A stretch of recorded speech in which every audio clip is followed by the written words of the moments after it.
snow does not always fall. Sometimes it hunts.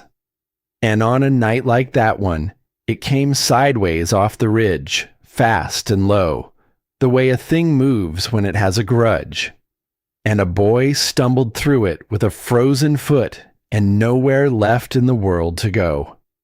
He had been walking for days, for weeks, counting them, because counting was the only thing that made the hours feel real when no one was waiting for you anywhere.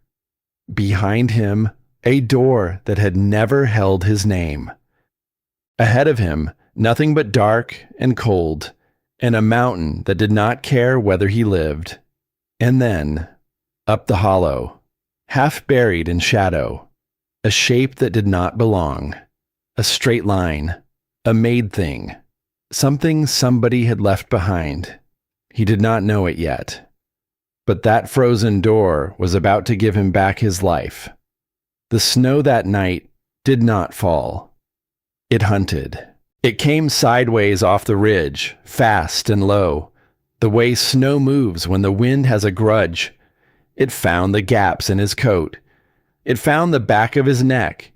It found the place behind his knees, where the cold goes first when a body has been walking too long. And the boy kept walking. He was 18. He did not look it. Hunger had thinned him down to something younger and older at the same time. His shoulders were narrow under the weight of the pack. His hands were buried in his sleeves. And his boots. His boots had stopped being boots somewhere back near the start of all this, when the leather had soaked through and never dried again. He had been counting the days, not because the days mattered, but because counting was the only thing that made the hours feel real. When a person has nowhere to be and no one waiting, the hours stop meaning anything. And a number, any number, is something to hold on to. So he counted, 40-some days since he had walked out of the only door that had ever held his name. 40-some days of road and field and tree line and silence. And now this, a mountain that did not show up on any map he had ever seen. A fold in the high country where nobody went on purpose. The wind here did not howl like wind in a story. It pressed, it leaned against him like it had weight, like it had a will, like it had decided something about him, and was simply waiting for him to agree. He did not agree. That was the thing about the boy. He did not agree to very much. He had learned, somewhere in those 40 days, exactly what the world thought of a young man with no money and no people and no place to be.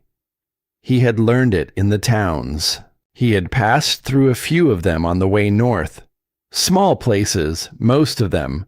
The kind where a stranger draws every eye on the street. And he had felt those eyes follow him. The way a shopkeeper drifts a little closer to the register when a thin boy in a worn coat comes through the door. The way a mother takes her child's hand a little tighter. The way people look at someone who has nothing, as though having nothing were a thing that might be catching.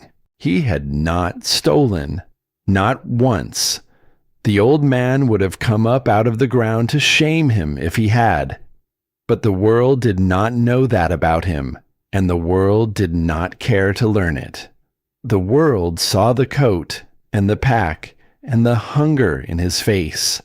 And the world had already decided.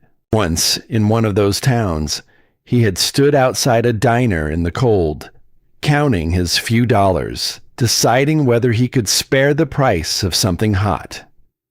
And a man had come out, and looked at him, and reached into his pocket, and the boy's heart had lifted, just for a second, the way a heart does. And the man had not given him anything. He had only wanted the boy to move along, away from the window, where the paying customers would not have to look at him while they ate. The boy had moved along. He always moved along. And he had walked out of that town thinking that maybe the relative had been right. Maybe that was simply what he was, to the world. A thing to be moved along. A thing people reached toward, for one hopeful second, only to wave away. So no, he did not agree to very much. To understand why he was up there, in that cold, at that hour, you have to go back. Not far, just far enough. There had been an old man once, not his father. His father was a shape in old photographs and a name nobody said out loud. The old man was his grandfather, though the word grandfather never quite fit what the man had been to him. The old man had been the whole world, folded down small enough for a boy to carry. The old man had hands like tree roots. He could fix anything. A leaking pipe, a broken chair, a boy who flinched when people raised their voices. He fixed all of it the same slow way, without hurry, without speeches, just patience and a pair of hands that knew what they were doing. He had taught the boy things, how to read the sky before a storm, how to tie a knot that would hold and a knot that would let go when you needed it to, how to lay a fire so it would catch on the first match, even when your fingers had gone clumsy with cold. Always lay the fire before you need it, the old man used to say. The boy could still see him saying it. There had been a winter, years back, when the boy was small. The power had gone out across the whole valley, and the cold had come into the house like a tide. And the boy had been frightened, the way small children are frightened by a house gone suddenly dark and strange. And the old man had not told him there was nothing to be afraid of. The old man had handed him a box of matches, and he had shown him, slow, patient, his big hands guiding the small ones, how to build a fire that would hold through the night, small to large, fast to slow. The bark, then the kindling, then the wood, and when the fire caught, and the room filled with light and warmth, the old man had looked at him and said the thing the boy would carry for the rest of his life. There, now you'll never be cold and helpless at the same time. A man who can make fire is only ever one of those things at once. The boy had not understood it then. He understood it now, because the old man was gone. It had not been loud the way he left. There was no dramatic moment, no last words pressed into the boy's hand like a gift. There was just a morning, and then a quieter morning, and then a house that had the old man's coat still hanging by the door, but did not have the old man in it anymore. And the boy had stood in that doorway for a long time, looking at the coat. He had wanted, more than anything, to take it down and put it on, to wrap himself in the smell of pipe smoke and sawdust and the only safety he had ever known. But he had not let himself, because he understood, even then, that some doors you do not open, because once you open them, you cannot close them again. And if he had put on that coat, he was not sure he would have ever been able to stop crying, so he left it hanging, and in time, other hands took it down and gave it away, and the smell of the old man went out of the world entirely. After that, there was a relative, the kind of relative who took a boy in because there was no one else to do it, and made sure he knew the difference between being wanted and being tolerated. The house was not unkind in the way that leaves bruises. It was unkind in the quieter way, the way that leaves something worse. It was the look across the supper table, the sigh when he came into a room, the way the relative talked about him to other people while he was standing right there, as though he were a piece of furniture left behind by someone who died. There had been small cruelties, the kind that are too small to name and too many to forget. The plate set down a little too hard. The light turned off in a room while he was still in it. The way his few belongings were handled, when they were handled at all, like things that had wandered in off the street and might carry something. He had tried, at first. That was the part that hurt to remember. He had tried so hard those first weeks. He had done the chores before they were asked. He had kept himself small and quiet and useful. He had thought, in the desperate way of a child who has lost everything, that if he was only good enough, only helpful enough, only little enough trouble, then maybe this house would decide to keep him. Maybe it would soften. Maybe it would learn to want him. It never did, and slowly the trying went out of him. Because there is only so long a person can earn their way toward a love that was never going to come, before they understand that the price was never the thing standing in the way. And then, one evening, the relative said the thing. It was not shouted. That was what made it land so hard. It was said flat and tired, like a fact that had been true for a long time and was only now being read aloud. You were always going to be a burden. You know that? The boy did not answer. There was no answer to a thing like that. He went up to the small room that had never been his. He sat on the edge of the bed that had never been his, and he looked at the few things in the world that actually were his, and there were not many. A folding knife the old man had given him, a book of matches, a handful of dollars that would not last, and a kind of stubbornness that the old man used to warn him was the same stubbornness that got young men killed in winter mountains, but might, on a good day, be the only thing that kept them alive. He sat there a long time in the dark, with those few things in his lap, and he made up his mind. He would not stay where he was not wanted. He had done that already, for too long, and it had taught him only how to make himself smaller and smaller until there was almost nothing left. Whatever was out there in the cold world beyond that house, it could not be lonelier than being unwanted in a house full of people. He packed that night. He did not pack much, because there was not much to pack. Everything he owned went into one canvas bag. And in the morning, before the house woke, he walked to the end of the road, and he turned north. He could not have told you why north. Only that north felt more honest than any other direction. So that was the boy. That was who the storm was hunting now. A boy carrying nothing but a knife, a few matches, and the memory of an old man's hands, walking into a place that did not care whether he lived or died. The cold had been with him for hours, but cold, real cold, the kind that lives in high country in the heart of winter, does not stay outside a body forever. It works its way in.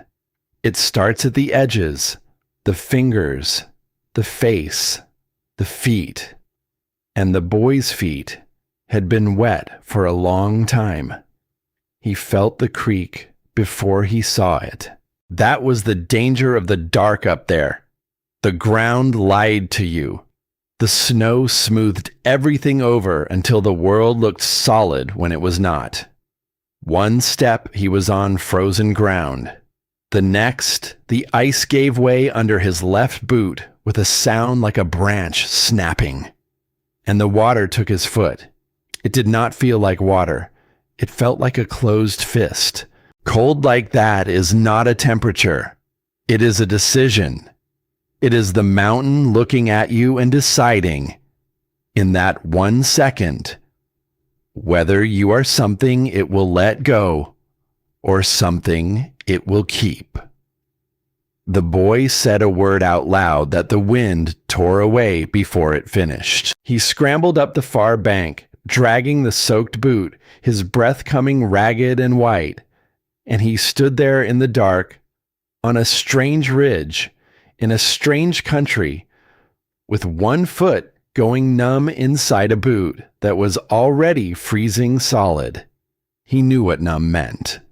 The old man had taught him that too. Numb was not relief. Numb was the cold winning. He had to get warm. He had to get the boot off and the foot dry and find heat, and he had to do it soon, or the foot would stop being a problem he could solve and start being a problem that solved him.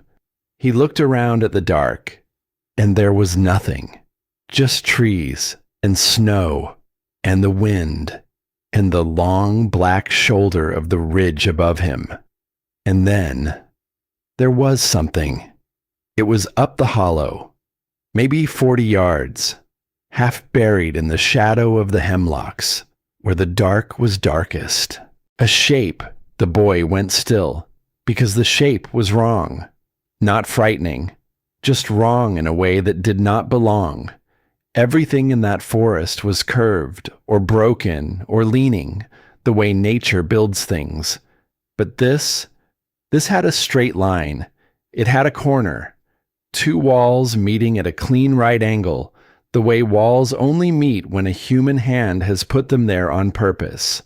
A made thing, in the middle of a place that had spent 100 years trying to forget that humans existed. He stood and looked at it. His foot had moved past pain now, into that quiet, dangerous place where it did not feel like much at all. And that quiet was the most frightening thing of all, because it meant the clock was running out. He started toward the shape. He did not stop to wonder what might be inside it. He did not stop to ask whether it was safe, because the old man had taught him one more thing, without ever saying it in words. When the mountain offers you something in the dark, you do not stop to ask why. You take it. The cabin was smaller than it had looked from across the hollow. He could tell that even in the dark, even before he reached it. It was a low thing, squat, built close to the ground the way old things are built, by people who knew the wind and built low to keep out of its reach. The walls were log, real log, notched and fitted at the corners without a single nail, the way men used to build when nails cost money and time did not. He ran a half-frozen hand along the corner joint and felt the work in it, the care in it. Whoever had built this had not been in a hurry. The roof had a pitch to it. Tin, he thought, under the snow. One section near the edge had peeled back like the lid of a can, letting the sky in. But the rest looked sound. And there was a door, a plank door. Heavy, hung on iron pins, no lock, just a wooden latch on the outside, the kind you lift with one finger. The boy stood in front of that door for a long moment, his wet boot, his failing foot, the wind coming up the hollow at his back like a hand pushing him forward. And he thought about what might be on the other side, an animal, maybe, that had made the place its own. A floor rotted through that would drop him the moment he stepped on it. 40 years of dark and damp and ruin.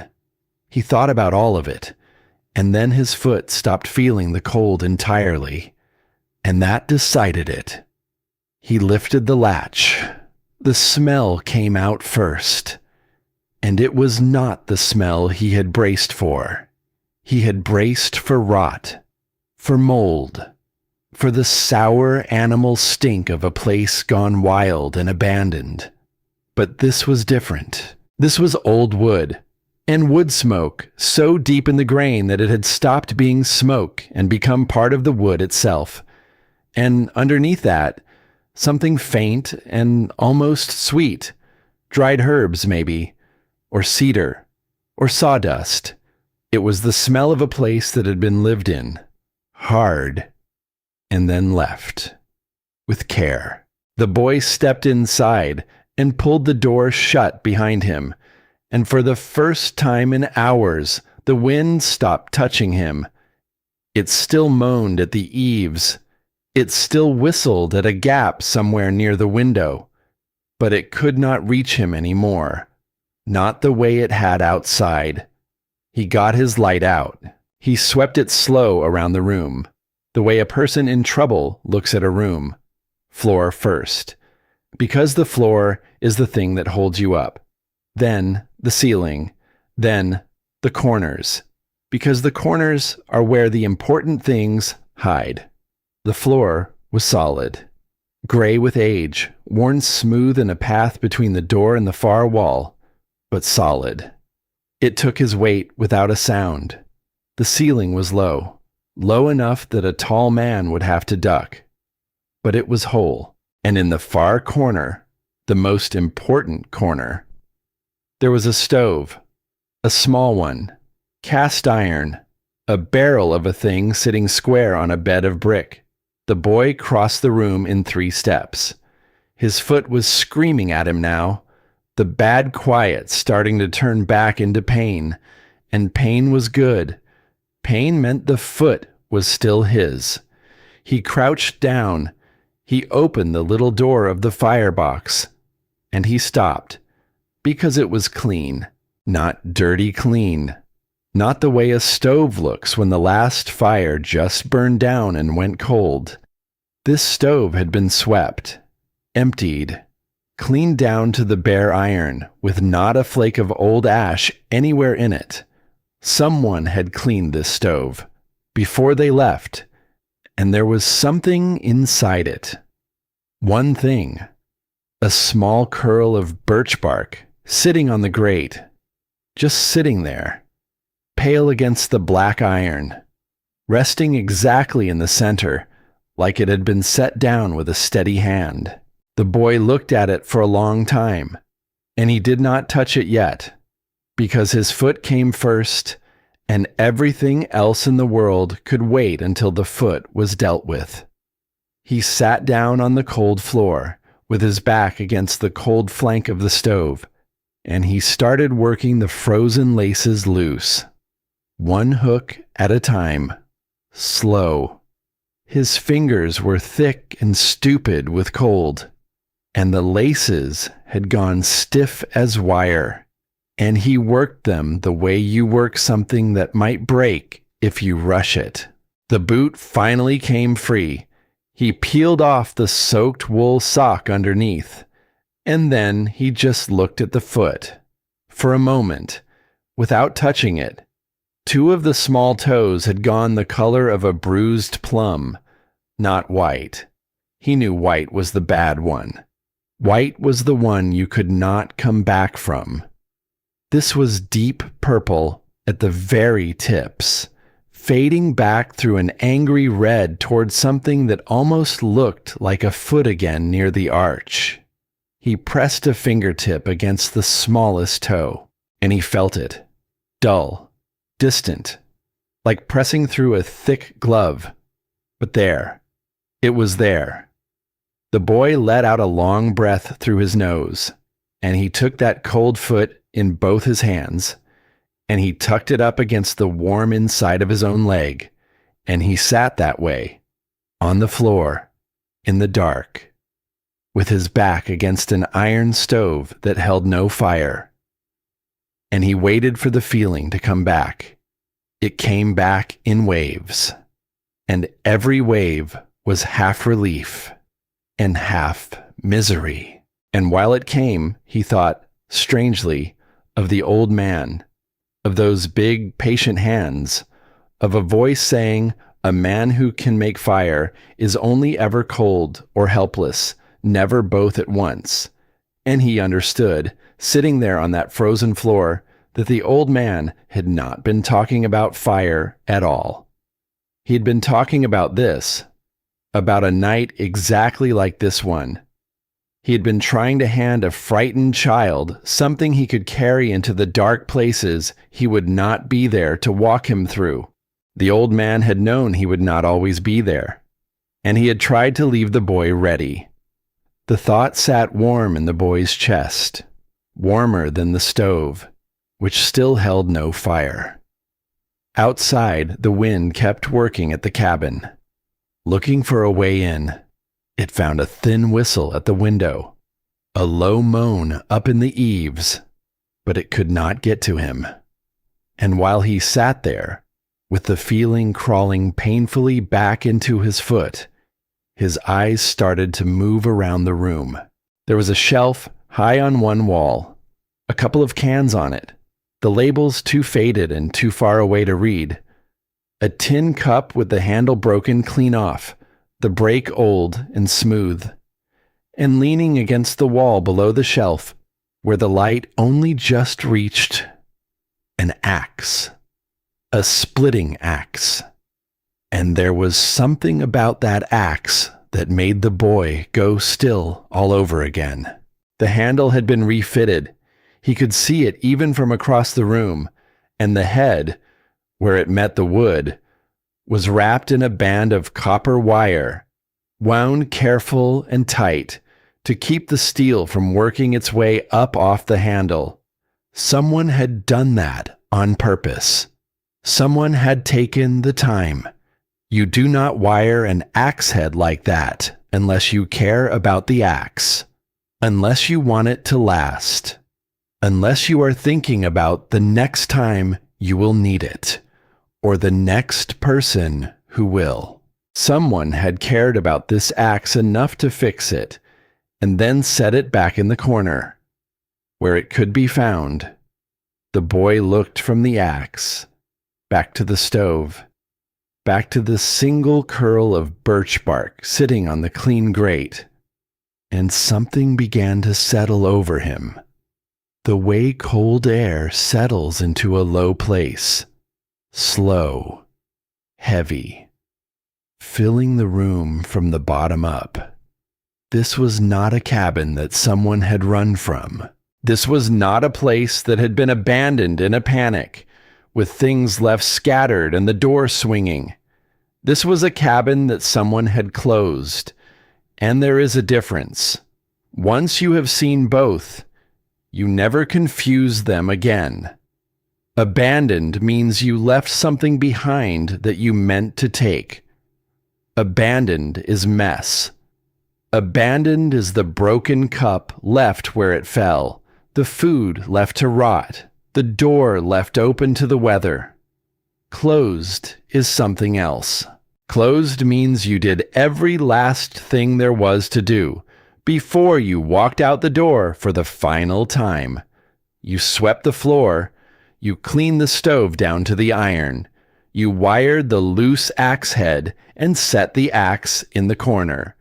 And you laid one curl of birch bark on the grate, because birch bark catches from a single match, even after it has sat dry for years and years, because you wanted whoever came next to have fire, fast, the moment they decided they needed it.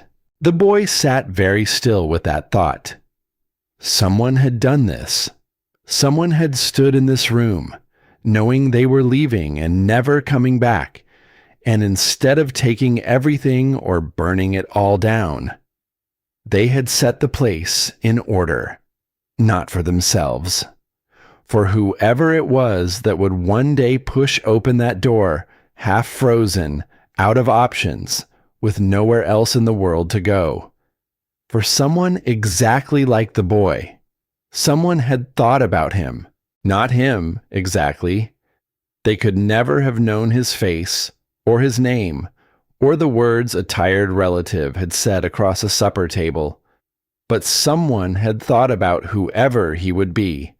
Someone, long ago, had decided that the next person to stumble out of the storm and into this hollow deserved a fire and a tool, and a roof, and a chance. The boy had not been thought about in a long time. He sat with that, and it did something to him that the cold had not been able to do. His eyes stung. He told himself it was the smoke from nowhere, or the wind, or the way feeling comes back into a frozen face. He told himself a lot of things. But the truth sat right there in the middle of his chest, warm and strange and almost unbearable. Someone had left a light on for him across all those years, and they had never even known his name.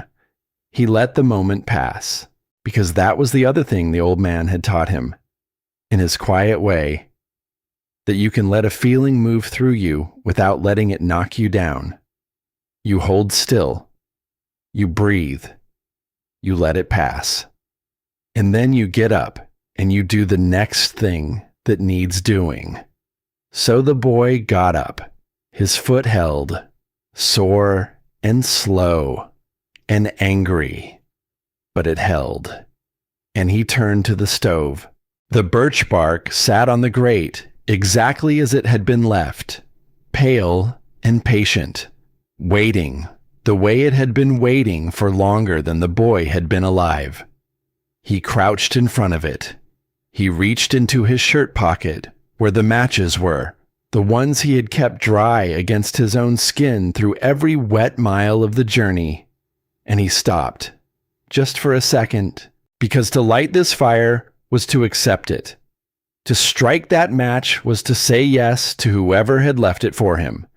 It was to step into the place they had made and to become, somehow, the person they had been waiting for. The boy struck the match. It caught on the first strike. He held the small flame to the corner of the birch bark and watched. The bark hesitated the way it always does, a half second of nothing, where you think it might not take.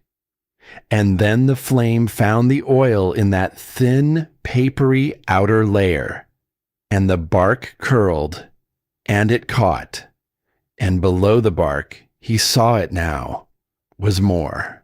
Whoever had laid this had not just left a single curl, they had laid a whole fire, cedar shavings under the bark, under the shavings 2 split pieces of soft wood, no thicker than a wrist, and under those a single split of hardwood, dark and dense and aged the color of old leather. It was a fire built to teach. A fire built the way you build one when you want the person who finds it to understand something, to see how it is done, to learn, just by lighting it, the order of things. Small to large, fast to slow, the gift of heat passed up from the smallest flame to the heaviest log. The same order the old man had taught him on a dark, cold night, a lifetime ago. The boy sat back on his heels, and he watched the fire grow. And for one strange moment, kneeling there, it was as if 2 old men were in the room with him, the one who had raised him, and the one who had laid this fire. 2 careful men from 2 different worlds who had never met and never would, reaching toward the same frightened boy across the same patient dark. The stovepipe ticked as the iron began to warm and stretch. A strange smell came off at first. Old creosote and dust and something faintly animal, a mouse's nest maybe, dislodged somewhere up in the dark of the flue. And then that cleared.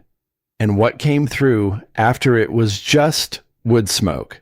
Clean and sharp and particular, the way wood smoke is when the tree it came from grew up slow in cold ground.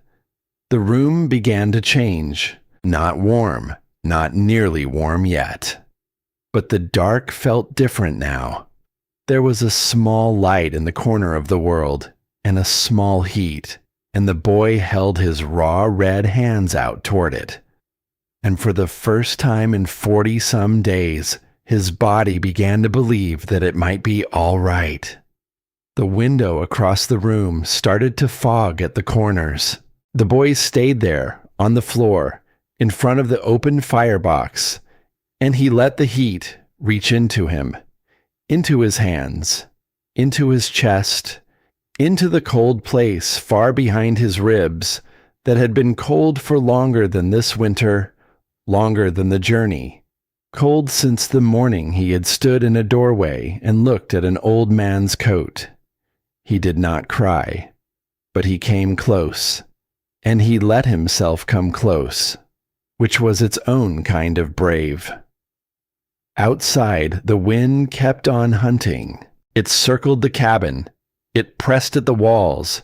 It searched every gap and seam for a way in, the way it had searched all night, the way it would go on searching until well past dawn. But it would not get him.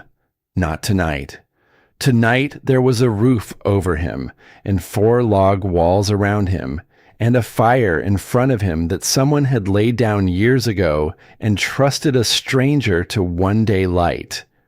The boy looked into that fire, and he made a decision. He did not say it out loud. There was no one to say it to. But he felt it settle into him as surely as he had felt the cold settle in hours before. A different kind of weight, a better one. He was not going to die on this mountain, and he was not going to leave this place the way the world had left him, carelessly, coldly, without a second thought. Whoever had closed this cabin had left him a fire, and someday, when his own time here was done, he was going to leave one too, for whoever came next. The fire popped, soft, and threw a curl of light up the log wall, and on the shelf, just at the edge of that light, leaning against the logs where it had waited all this time, something he had not let himself look at yet. A notebook, dark and worn, a strip of leather wound twice around it and tied off in a careful knot. The kind of knot a man ties when he means to come back and untie it himself. The boy looked at it across the warm and flickering room, and though he did not know it yet, could not have known it, that notebook was about to give him back his life. But that was for the morning. For now, there was only the fire, and the boy, and the long, dark, howling night, held off just past the door. By morning, the storm had spent itself. The wind that had hunted him all night finally lay down somewhere past dawn, and the boy woke in a gray and silent world. He had slept on the narrow bunk against the wall, in his coat, under a wool blanket that smelled of dust and time. The fire had burned down to a low orange breath in the belly of the stove. He lay still for a moment, and he listened. There was no wind now, no creak of branches, no moan in the eaves, just the small tick of the cooling pipe and the far-off drip of snowmelt somewhere outside, and something else underneath it, something he had not felt in a very long time. He had slept through the night, a whole night, deep and unbroken, the kind of sleep that only comes when some animal part of you, the part that never fully rests when you have nowhere safe to be, finally decides that it is allowed to. He could not remember the last time that had happened. The boy sat up slowly, and the first thing his eyes found, in the thin morning light coming through the oilcloth window, was the notebook. It was still there on the shelf, where it had waited all night while he slept, dark and worn. The strip of leather wound twice around it, the careful knot. He had not touched it the night before. There had not been time, and there had not been strength, and some part of him had not been ready. A thing like that, left behind on purpose, tied shut with care. It was not the kind of thing you opened the way you tear into a package. It was the kind of thing you opened slowly. The boy got up. His foot was stiff and sore, but it held his weight, and the toes were the right color again, or close to it. He crossed the small room, 3 steps, and he lifted the notebook down from the shelf with both hands. It was heavier than it looked. The leather strap was dry under his fingers, almost chalky in the cold. He worked the knot loose the way you would untie a thing that mattered, and somehow he understood, before he had read a single word, that it mattered. The knot came free. The cover fell open in his hands, and a stranger, long gone, began to speak. The handwriting was small and upright, written with a pencil that had been kept very sharp. Not the loose, hurried scrawl of a man scribbling for himself. This was careful, deliberate. Every letter formed like it had been meant to be read by someone else. And that told the boy something before he understood a word of it. Because you do not write that carefully for yourself. You write that carefully for whoever comes after. The first page had a name on it, Amos Reed. The boy said it once, quietly, just to hear how it sounded in the still room. Amos Reed. It landed soft, like a stone dropped into deep water. He read on. The early pages were plain. A man arriving at a cabin high in the cold country. A long walk in. Provisions counted out. The kind of practical notes a person makes when they are settling in alone for a long, hard season. But there was one line, near the start, that the boy read twice. It was about the man who had kept Amos's truck for him, down in the valley. A man Amos trusted. He will not ask questions. Not he is a good friend. Not he is kind. Just, he will not ask questions. And the boy understood something about Amos Reed in that one short line. Here was a man who had come up to this mountain to be left alone. A man who had organized his whole life around the gift of other people's silence. A man who, for reasons the boy did not yet know, had needed to get away from the world so badly that the highest praise he could give another human being was that they would not ask him why. The boy knew something about that. He knew a great deal about that. He turned the page. The old man had taught him how to keep himself alive almost anywhere. But this mountain was its own country, with its own rules. And those only a man who had lived here could teach. The old man had given him the hands.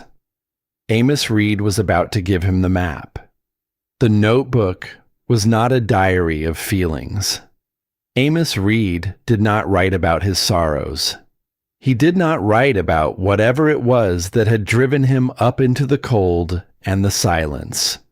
He wrote about the work, the wind from the northwest, and how hard it blew. The way the temperature dropped between noon and dark.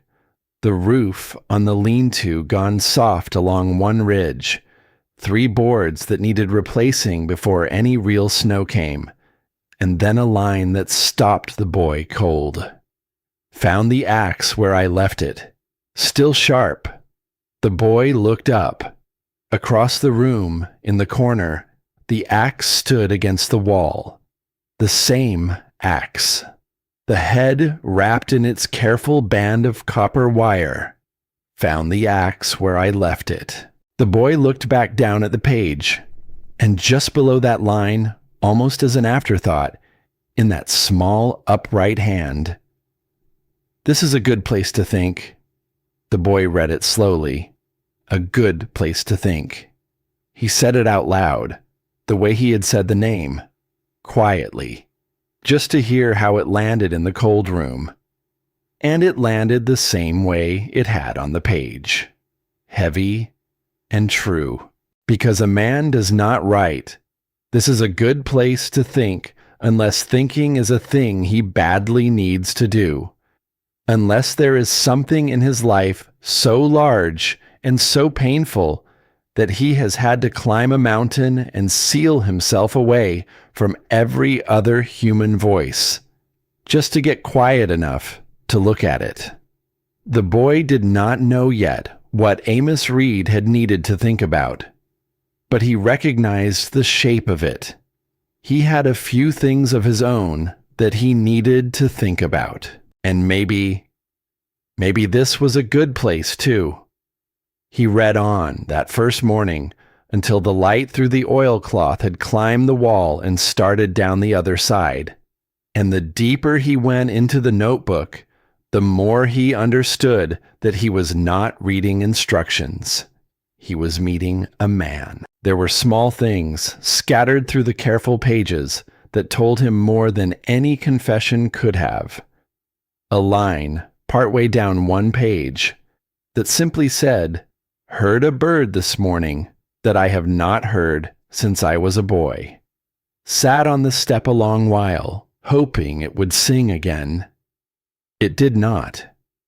And the boy could see it. The man on the step.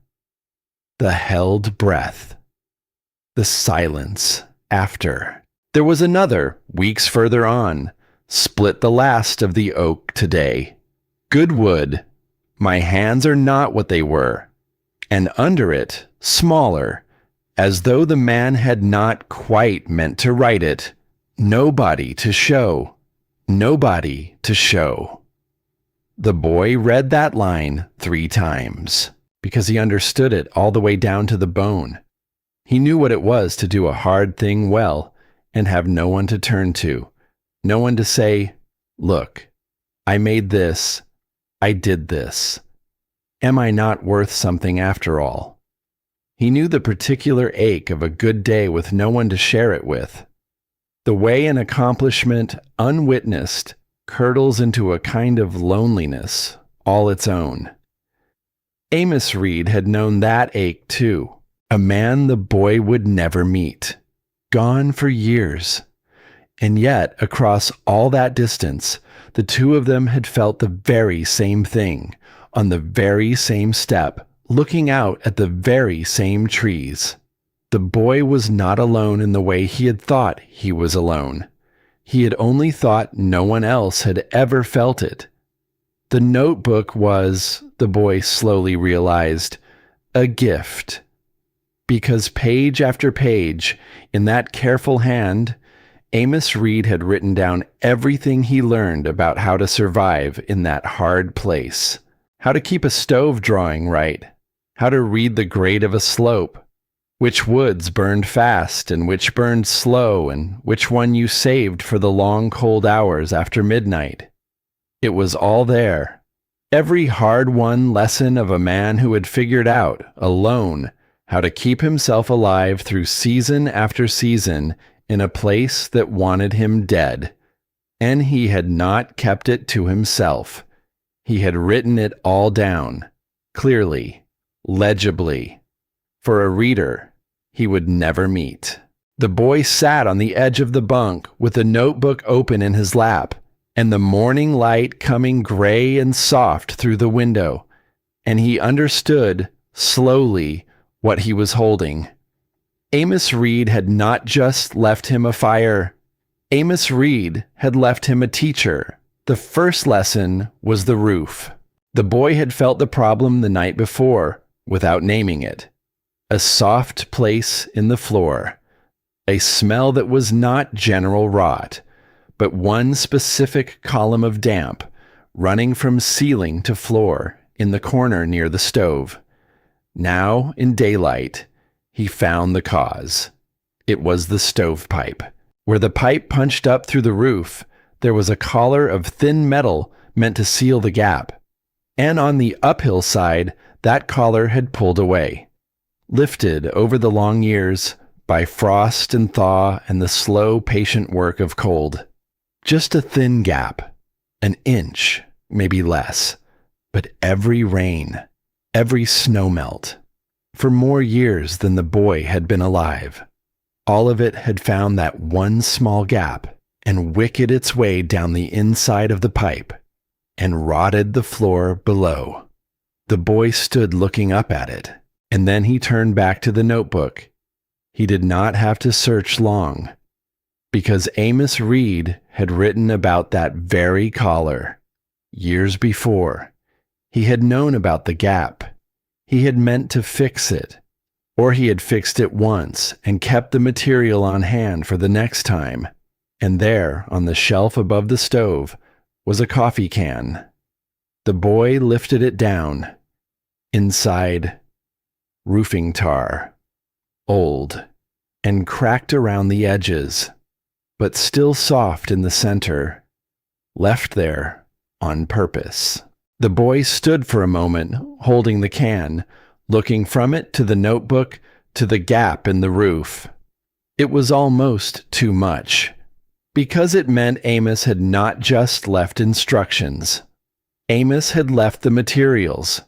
The man had stood in this room, knowing he was leaving for good, and instead of throwing out the half-used can of tar, he had set it back on the shelf, because someday someone would stand right where the boy was standing now and find the gap in the roof and need exactly this.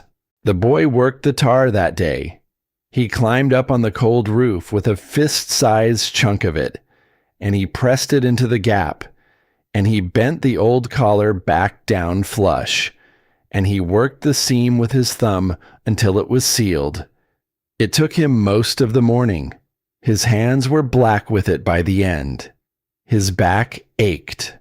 His sore foot complained every time he shifted his weight on the slick roof. But when he climbed down, the gap was closed. And that night, the smell of damp in the corner was already fading.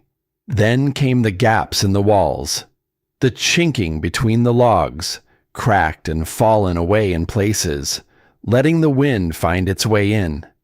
The boy went around the room with a candle, watching the flame.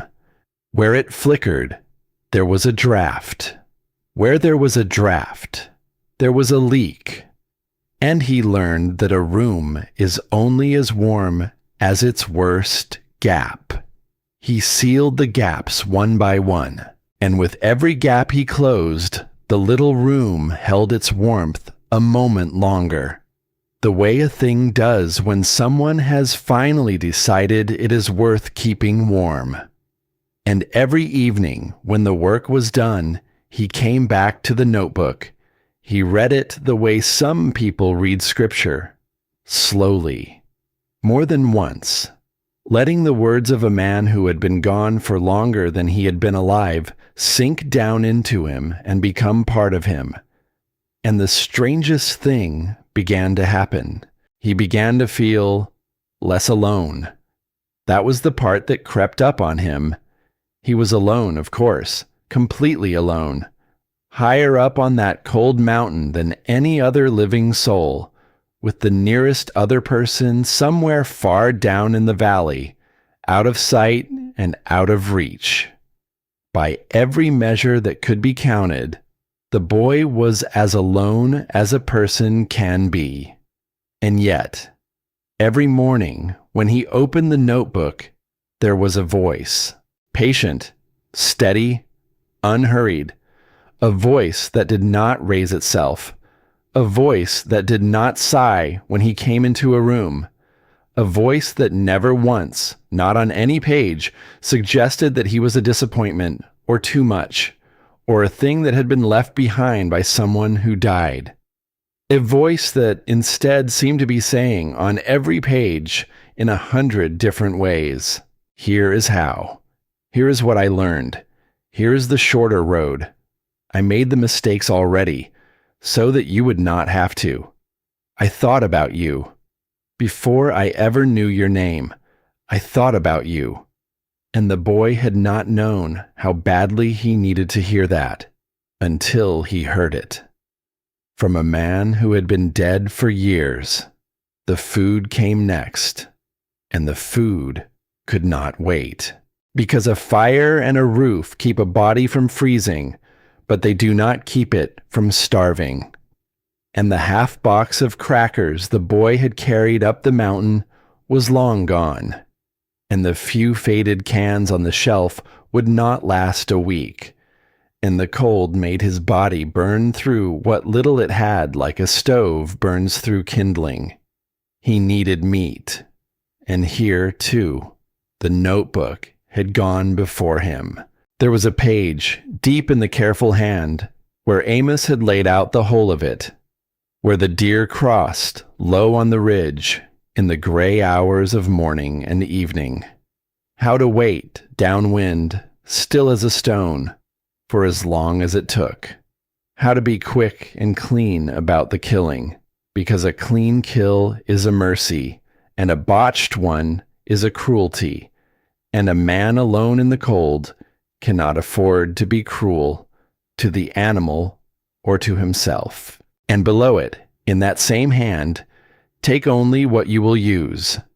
The mountain is not a store. It does not restock for the careless. The boy went out before light the next morning. He carried the old man's knife and his own patience, and the notebook's careful pages folded in his coat. And he found the crossing just where Amos said it would be. And he waited hours until the cold had worked so far into him that he had half forgotten what he was waiting for. And then a deer came down through the gray. What happened after was quick and quiet, and the boy did it the way the notebook had taught him, with no waste and no cruelty. And when it was done, he sat for a moment with his hand on the animal's warm flank, and he said a thing under his breath that was almost a prayer. The old man had taught him that part.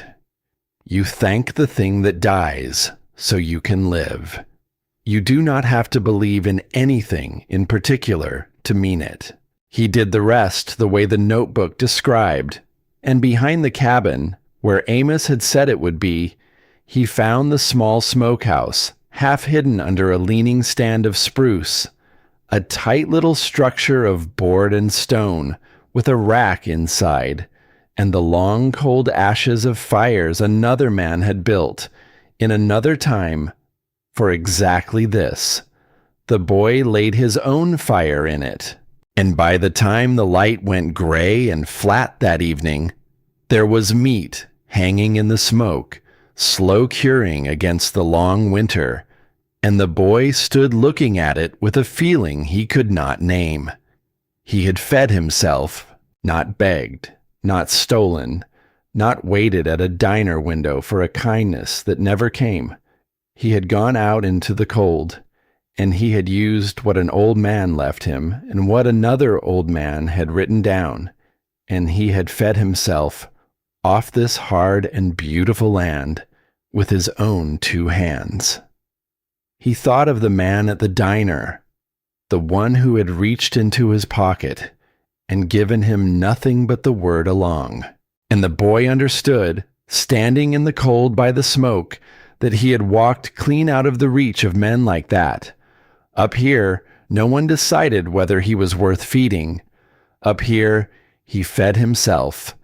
The hardest lesson was the water. He could not keep melting snow forever. It was slow, and it ate his firewood, and it gave him barely enough to drink. He needed water moving, from the creek to the cabin, in a way that did not mean carrying it up an icy slope twice a day in the killing cold. And here, too, Amos had gone before him. There was a rusted hand pump mounted to the east wall, connected to nothing. There were old pipe stubs that vanished into the ground and emerged again on the slope, broken and split, short of the creek. At some point, long ago, there had been a proper water line. It had failed, frozen or split, or simply given up under the slow grinding of the seasons, and no one had ever fixed it. because by then, there had been no one left to fix it for. The boy found the page in the notebook where Amos had worked out the problem. A holding tank set on the slope above the cabin, fed by gravity from a clear pool in the creek. No pump needed, no pressure needed, just a sealed line, set lower at the bottom than at the top, with enough drop between them to keep the water moving. And across the top of that page, in letters slightly larger than the rest, as though the man had wanted to make sure this one thing was not missed. Gravity does the work, if you let it. The boy read that line, and he sat with it a while, because it sounded somehow like more than a note about water. He spent the better part of a day out on the slope, reading the grade the way the notebook taught him. Drive a stake, set the level, measure the fall, move along, and do it again. And he learned what Amos had known. The drop was more than enough. Gravity would do the work. All the boy had to do was give the water a clean, sealed path to follow, and let it go down. But before he started, he read the rest of that page. And this was the part that changed something in him. Because Amos Reed had not gotten it right the first time. The man had written it down plainly. His first attempt had failed. He had run the intake line too shallow, not deep enough to stay below the frost. And one hard, cold spell had heaved the pipe and cracked a joint, and the whole system had drained itself silently into the hillside before he even noticed. Days of work gone. The boy read it twice. And then he read what came next, because Amos had not given up. He had not cursed the mountain and quit. He had written down exactly what went wrong. He had waited out the season. And the following summer, he had dug the intake deeper, packed it in gravel, capped it with a flat stone, and built it again. And that version had worked for years and years, until the pipe finally rusted through, long after the man himself was gone. The boy lay on the bunk that night with the notebook resting open on his chest and the lamplight throwing soft shadows up the log wall. And he understood something about Amos Reed that he had not understood before. The man had not been someone who got things right the first time. That was the thing. All those careful pages. All that hard-won knowledge. It had not come from a man who simply knew. It had come from a man who got it wrong, and wrote down what went wrong, and waited, and tried again. There is a kind of patience in that, and it is a different thing from stubbornness. Stubbornness is doing the same thing again, harder, and expecting the mountain to give in. Patience is letting the failure teach you. Patience is reading the wreck of what you built, and listening to it, and changing the one thing that needs changing, and trying again, with the lesson in your hands. The boy had a great deal of stubbornness. He had carried it up the mountain like the old man warned him he would. But he was beginning to learn from a man he would never meet. That stubbornness alone would not be enough. He was going to have to learn patience too. He built the water line over the next days. He started at the intake end, and he dug down deep, the way Amos had learned to. Below the frost, the ground broke in cold chunks like old plaster, and then turned dense and red and workable underneath. He laid the line in at a steady downhill angle. He packed gravel around the intake. And then he found something, half buried in the leaf mat at the edge of the pool, a flat stone, the very stone Amos had described, the one the man had set there years and years before to cap and protect the intake. The boy lifted it. He turned it over in his cold hands, and he set it back, exactly where Amos had once placed it. And it fit. It fit the spot perfectly, as though no time at all had passed, as though the boy were not finishing his own work, but continuing the work of a man long gone. It did not feel like coincidence. It felt like a hand reaching across all those years to set a stone in place beside his own. The boy did not open the intake right away.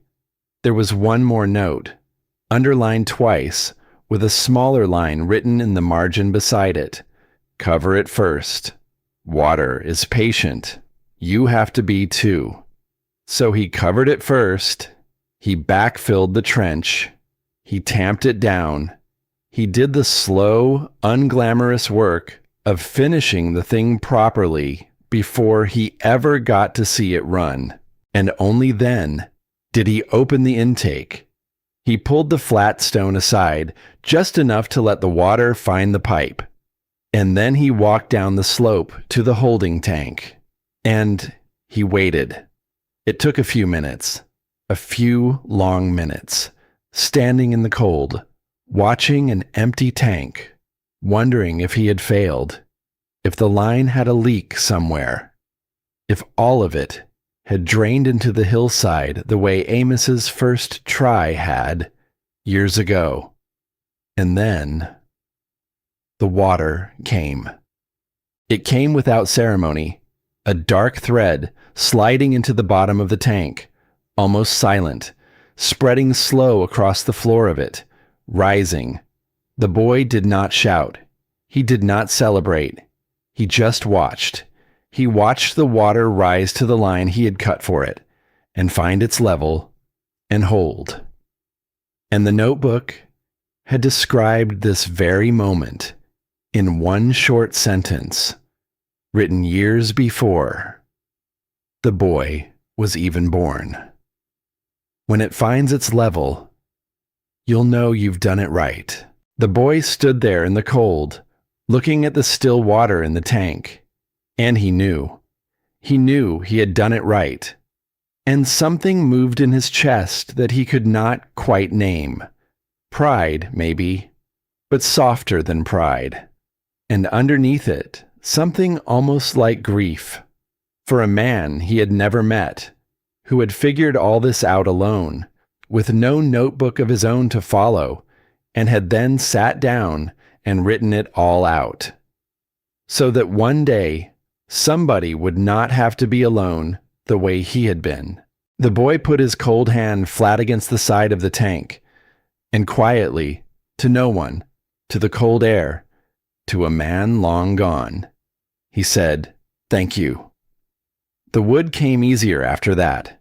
He took down the axe from its corner, the good axe with the copper-wired head, and the first time he swung it and felt how true it sat, how well balanced, how lovingly kept, he understood the man all over again. You could tell everything about Amos Reed from that axe. A careless man lets his tools fall apart. A careful man wires the head so it will never work loose. A careful man keeps the edge keen. A careful man sets the axe back in the corner every time in the same place so that he, or whoever came after, could always find it.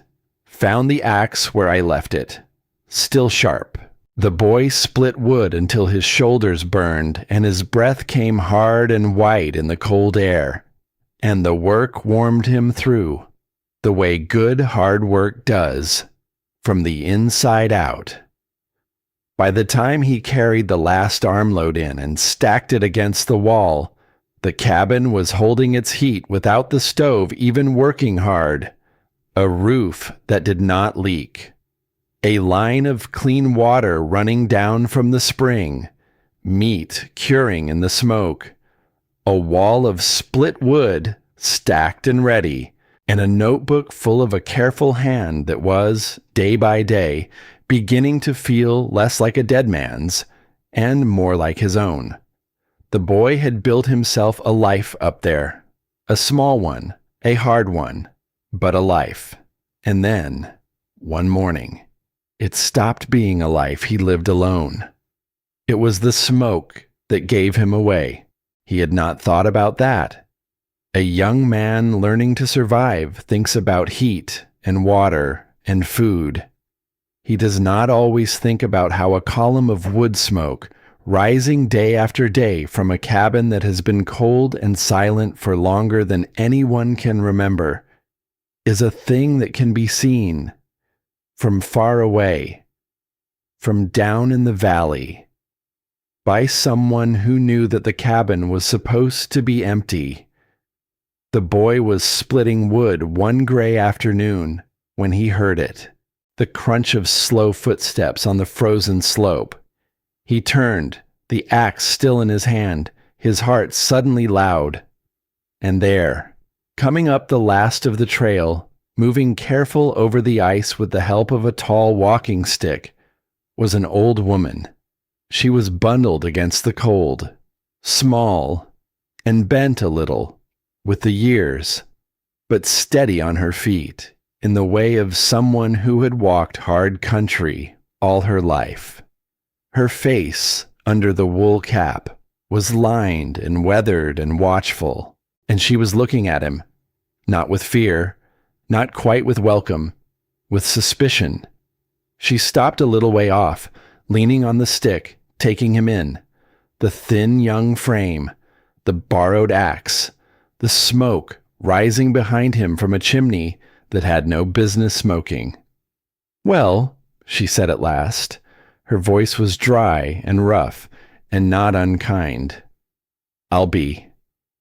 The boy said nothing. He did not lower the axe, but he did not raise it either.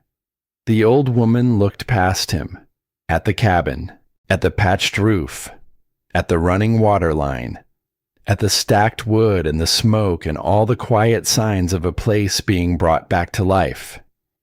And something moved across her weathered face, something that was not suspicion anymore. "That place," she said slowly, "has been closed up tighter than a church on a Tuesday, for longer than you've been breathing, boy." She looked back at him. "And here you are," she said, "smoke in the chimney, water running, like you grew up out of the floorboards." The boy still said nothing, but he lowered the axe. Her name was Della. She lived down in the valley, alone, in a small place at the bottom of the long trail. She had seen the smoke from her own window 3 days running, and she had not been able to make herself believe it. So she had bundled up and taken her stick, and climbed the whole long way up the frozen slope, just to see with her own eyes the impossible thing, a dead cabin come back to life. She did not go inside at first. She stood in the doorway, leaning on her stick, and she looked at the room, the fire in the stove, the clean water in the bucket, the notebook sitting on the bunk where the boy had left it. And her eyes found the notebook, and they stayed there for a long, long moment. "Where?" she said, and her dry voice had changed, gone quieter, gone careful. "Did you get that?" The boy followed her gaze. "It was here," he said, "on the shelf, when I came." The old woman did not move. "It was left here," the boy added, "by a man named Amos." She said the name before he could, and the way she said it, the boy understood that he was not the only person on that mountain who had once needed Amos Reed. The old woman came into the cabin slowly. She crossed to the bunk. She did not pick up the notebook. She only looked at the worn, dark cover, at the strip of leather coiled beside it, and then, very quietly, she said a thing that the boy did not understand yet. "So he did leave it," she murmured. "After all this time, he really did leave it." For somebody. She looked up at the boy, and her old eyes were wet. He always said he would, she said, and nobody believed him. She did not explain. Not that day. She was old, and she was careful, and the boy could see that whatever she knew about Amos Reed was not a thing she would pour out all at once to a stranger she had just met on a frozen slope. But she stayed a while, and before she left, she reached into the bag she carried, and she brought out something wrapped in a clean cloth, and she set it on the table without a word. It was bread, warm, still, wrapped to keep the heat, carried all the long way up the mountain. The boy stared at it, because he could not remember the last time anyone had made a thing, and carried it, and given it to him, for no reason but kindness. "You're too thin," the old woman said gruffly, as though the bread were a complaint and not a gift. "A body can't winter up here on stubbornness alone." And then she paused at the door, leaning on her stick, and she looked back at him one more time. "What's your name, boy?" she asked. And the boy, who had not said his own name out loud to another living person in longer than he could remember, who had been a shape across a supper table and a number counting days on a cold road. The boy opened his mouth, and he gave her his name. "Toby," he said. The old woman nodded slowly, like she was filing it away somewhere safe. "Toby," she repeated, and the way she said it, gentle and certain, like it was a name worth saying, did something to the boy that he could not have explained if he tried. It made him feel, for just a moment, like a person. She came back. That was the thing that undid him, more than the bread, more than anything. She came back.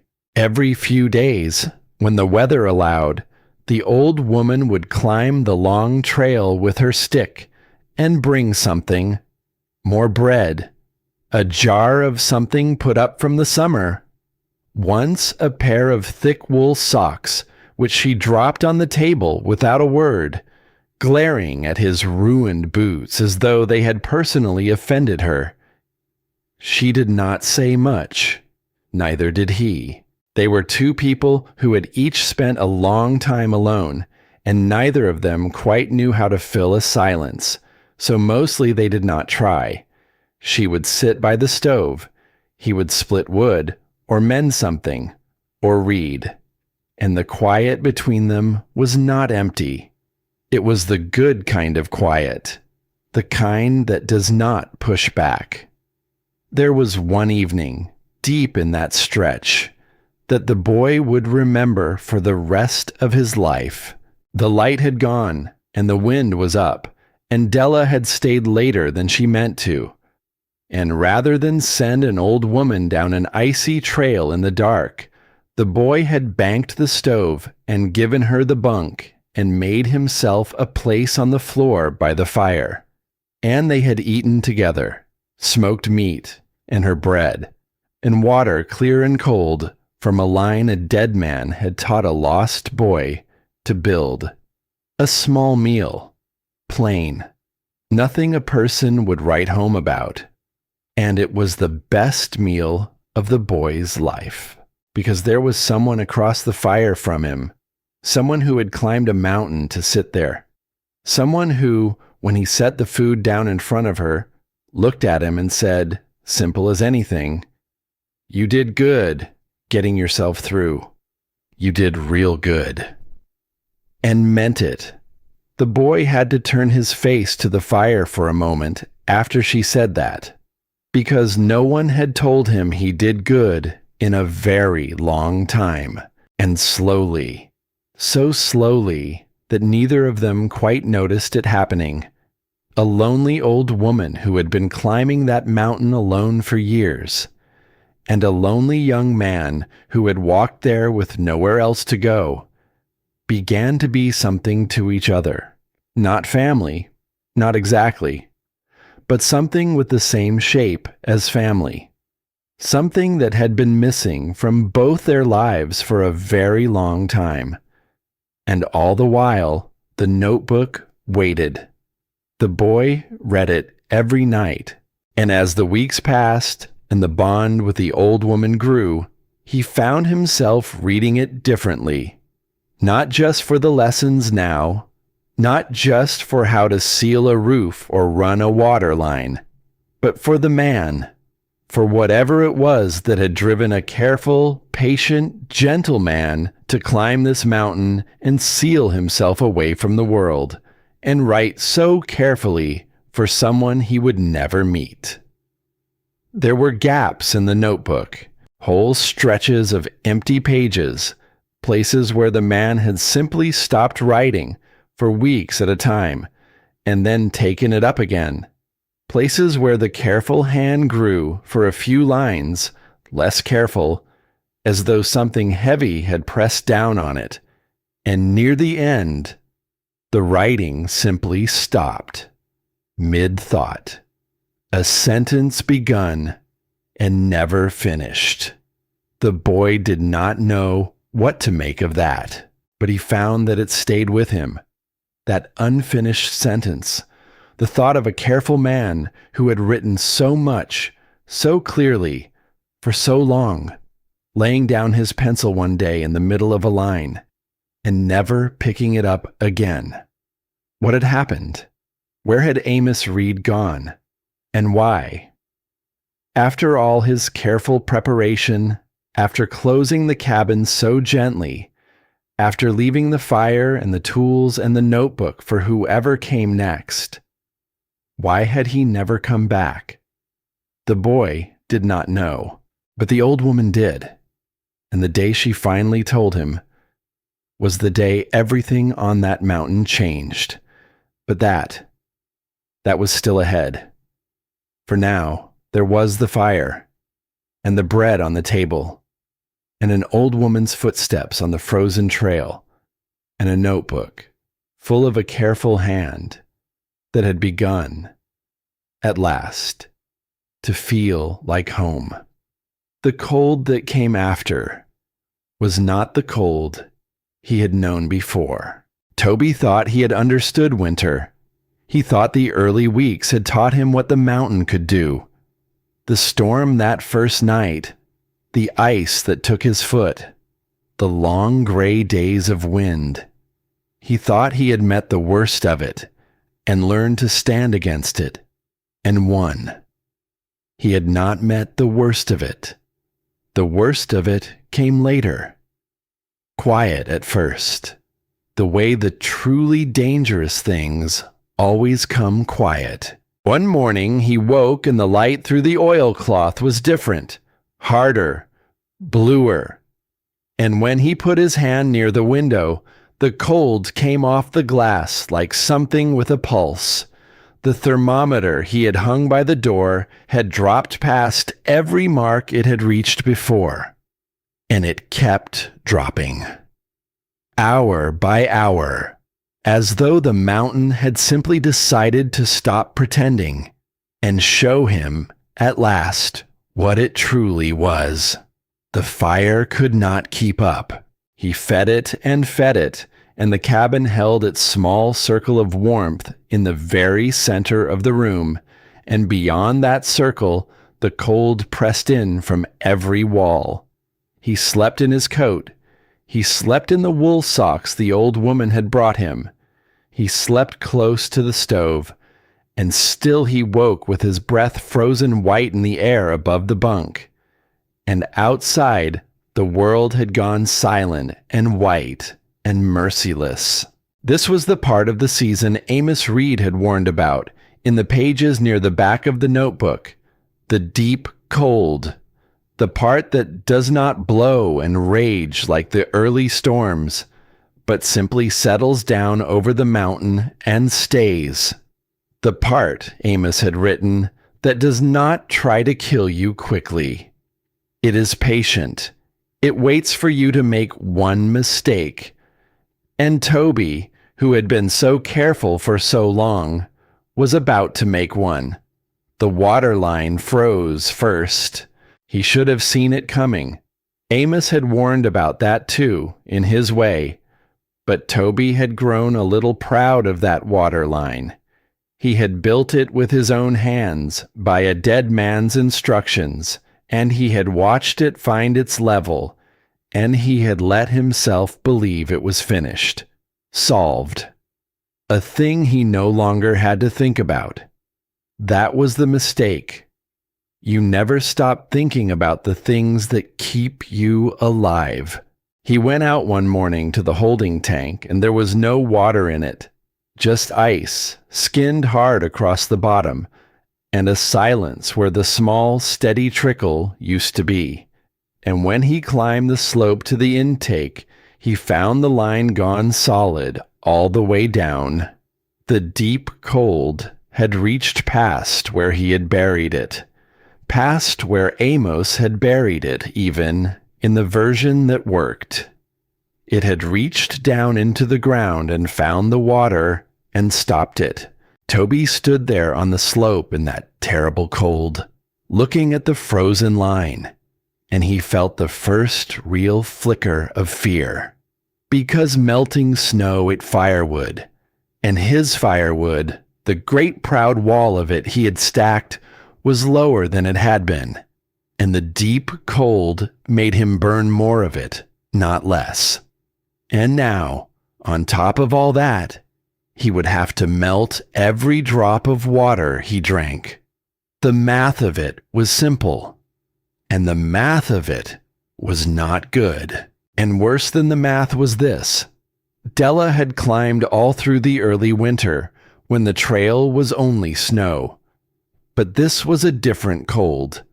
A cold that sealed the trail in sheets of ice and dared anyone alive to set foot on it. For the first time since she had found him, the mountain had cut the two of them clean apart. He set to work on the line anyway. There was nothing else to do. A person in that cold does not sit down and feel sorry.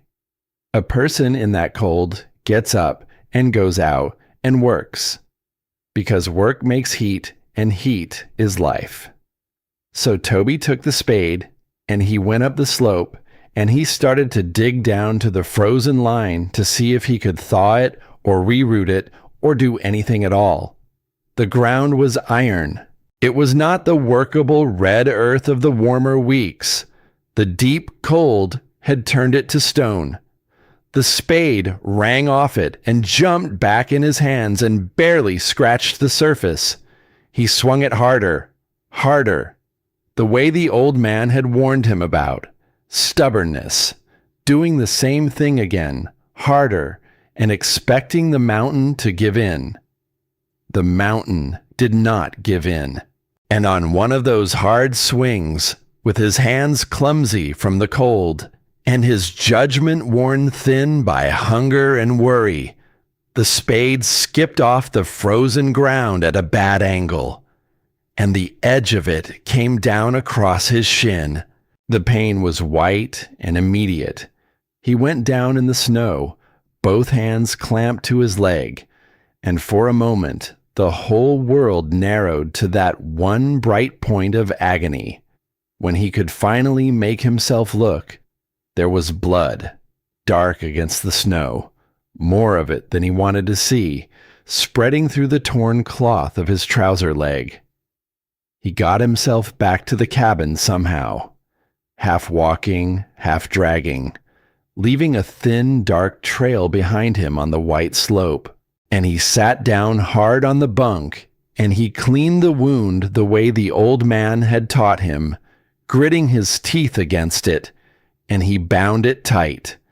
And he told himself it was not that bad. He was wrong about that too.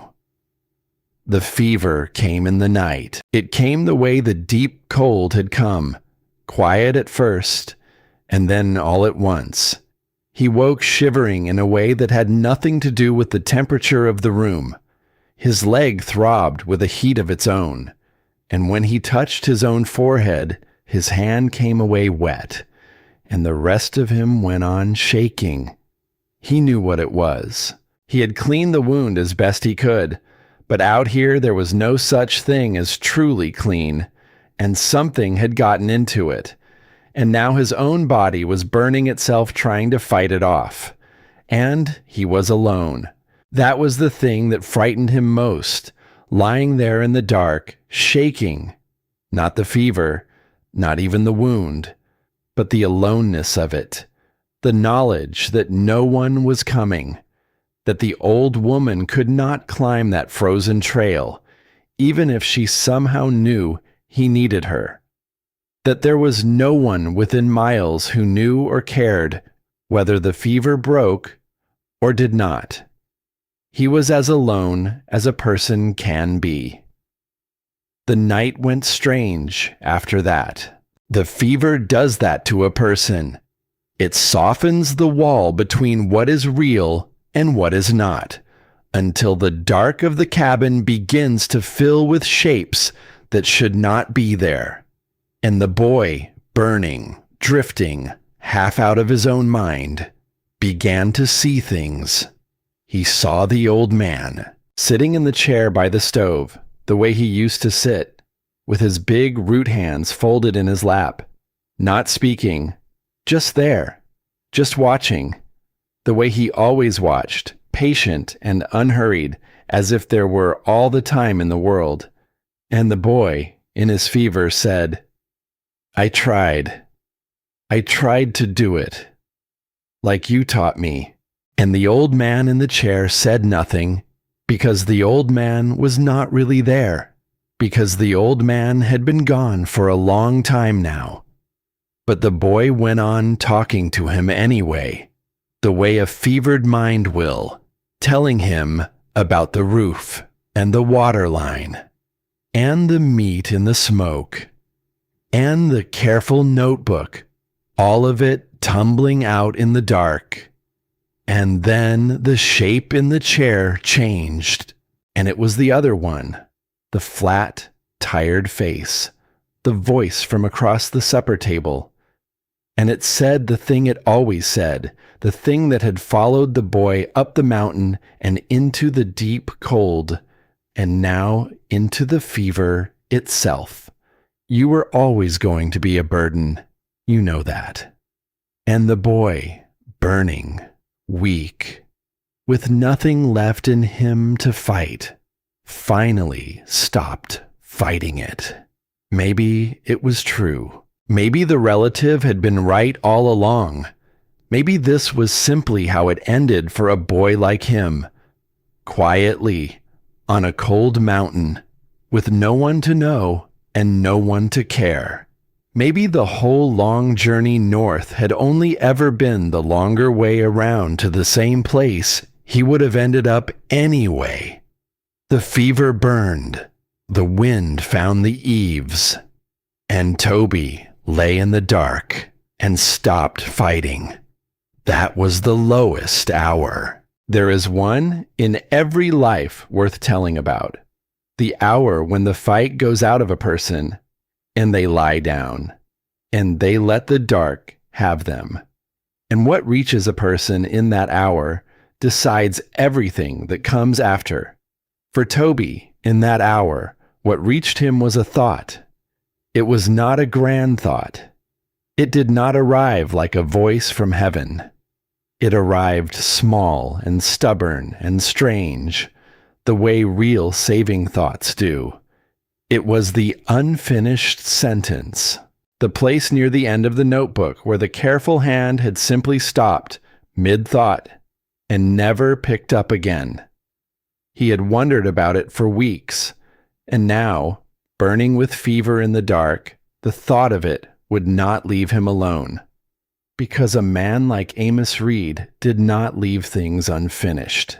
A man like Amos Reed sealed roofs and buried water lines deep and wired loose axe heads and laid fires for people he would never meet. A man like that finished what he started. And if his writing had stopped in the middle of a sentence, it was because something had stopped it.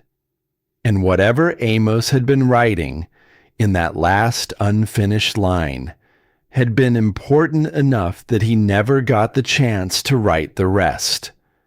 Toby did not know why that thought pulled at him so hard in that low hour, but it got him up. It should not have. He had no strength.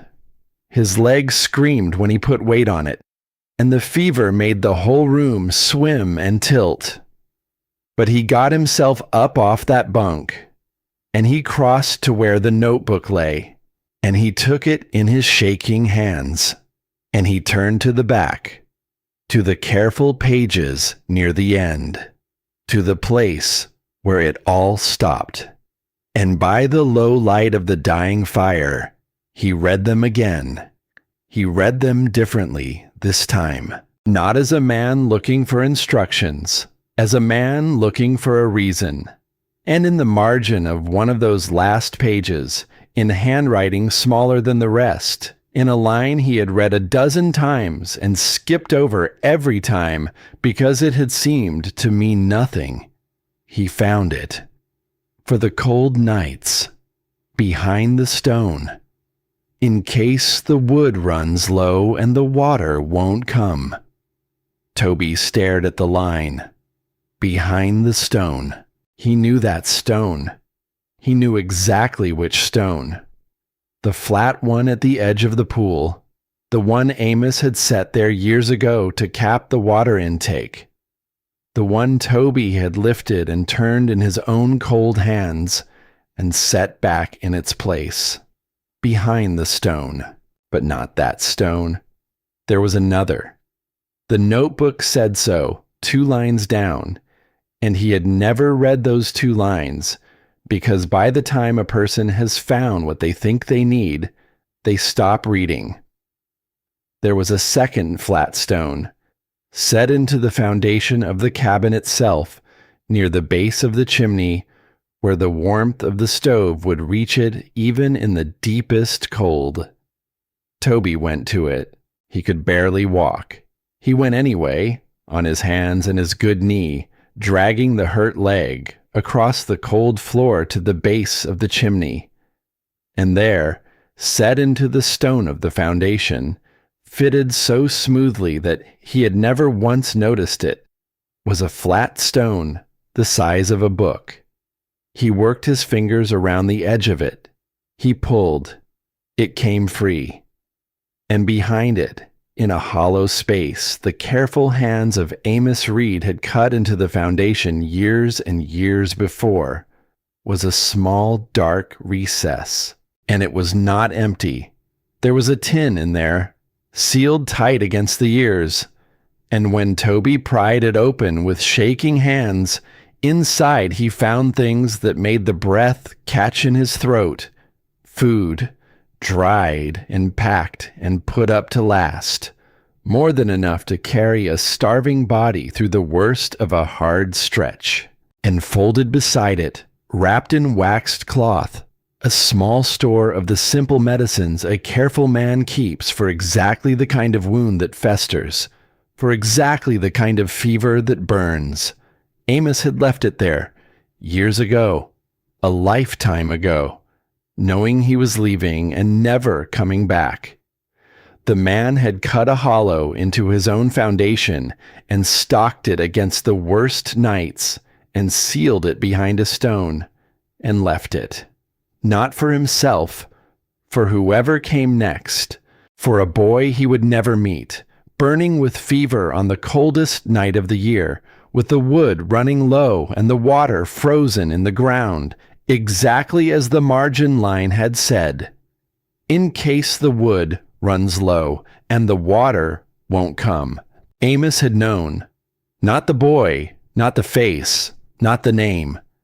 But he had known the shape of this exact night. He had imagined it. Someone, alone, at the very end of their strength, on the worst night the mountain could throw down.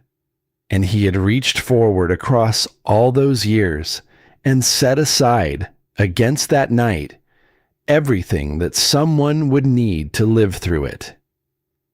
Toby sat on the cold floor with the open tin in his lap, and he wept. He had not wept since the doorway, since the old man's coat, since before the long road north. He had not let himself, but he wept now, hard, his whole thin body shaking with it. And it was not the weeping of despair. It was the other kind. It was the weeping of a person who has been told his whole life that he is too much, that he does not matter, that he is something left behind by someone who died, and who has just been shown in the most undeniable way there is that he was wrong. Because a man had thought of him. A man had thought of him so completely, so carefully, so far in advance, that he had hidden food and medicine in a wall for him before that man even knew the boy would ever be born. That is not what you do for a burden. That is what you do for someone who matters. Toby ate that night, and he cleaned the wound again, properly, with what Amos had left him. And he banged the fire low so the food would last, and the wood would stretch. And he lay down on the bunk with the tin beside him, like a thing too precious to let out of reach. And slowly, over the long hours, the fever began to turn. It did not break all at once. Nothing on that mountain happened all at once. But by the gray of the next morning, the shaking had eased. And by the morning after that, the heat had gone out of his leg. And the wound, when he looked at it, had begun, just begun, to close.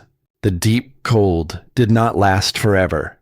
No cold does in the end, however much it feels in the heart of it like it will. The terrible blue light softened. The thermometer crept back up, mark by mark, and one morning Toby woke to the sound of water moving again in the line outside, faint and steady through the log wall, as the ground let go of its grip and the spring found its way back down to him. He had survived, barely. By the width of a margin line he had almost never read, but he had survived. And a few days later, when the trail had thawed enough to climb, the old woman came back up the mountain. She came faster than usual that day.